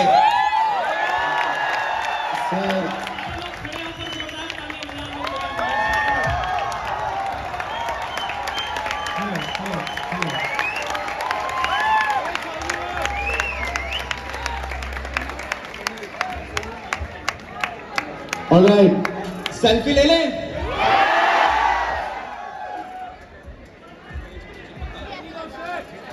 कोऑर्डिनेटर्स जरा इधर देखिए, भीड़ आ रही है, प्लीज रोक के रखिए बच्चों को। आप कृपया करके पीछे जाएं। Please everyone just try to understand, everyone just try आप स्टेज के पीछे जरूर आना। To understand, everyone just go that way. Security guard जरा इधर देखिए sir. Alright, now we are moving towards. Okay जनाब, तो शुरू करें।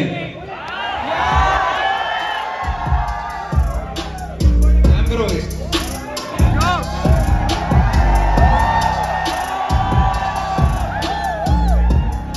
तो जनाब, आज हम आए हैं जलंधर पंजाब और यहाँ पर हमें मिले हैं ये सारे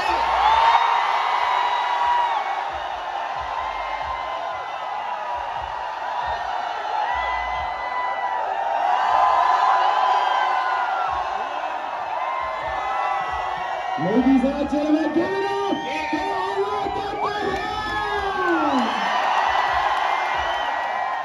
सेमिनार नंबर 99 और मजा आ गया जलंधर के अंदर आप सभी बच्चों के साथ मिलके। I wish you all the very best आने वाले 4-5 सालों के अंदर। Bye bye, take care.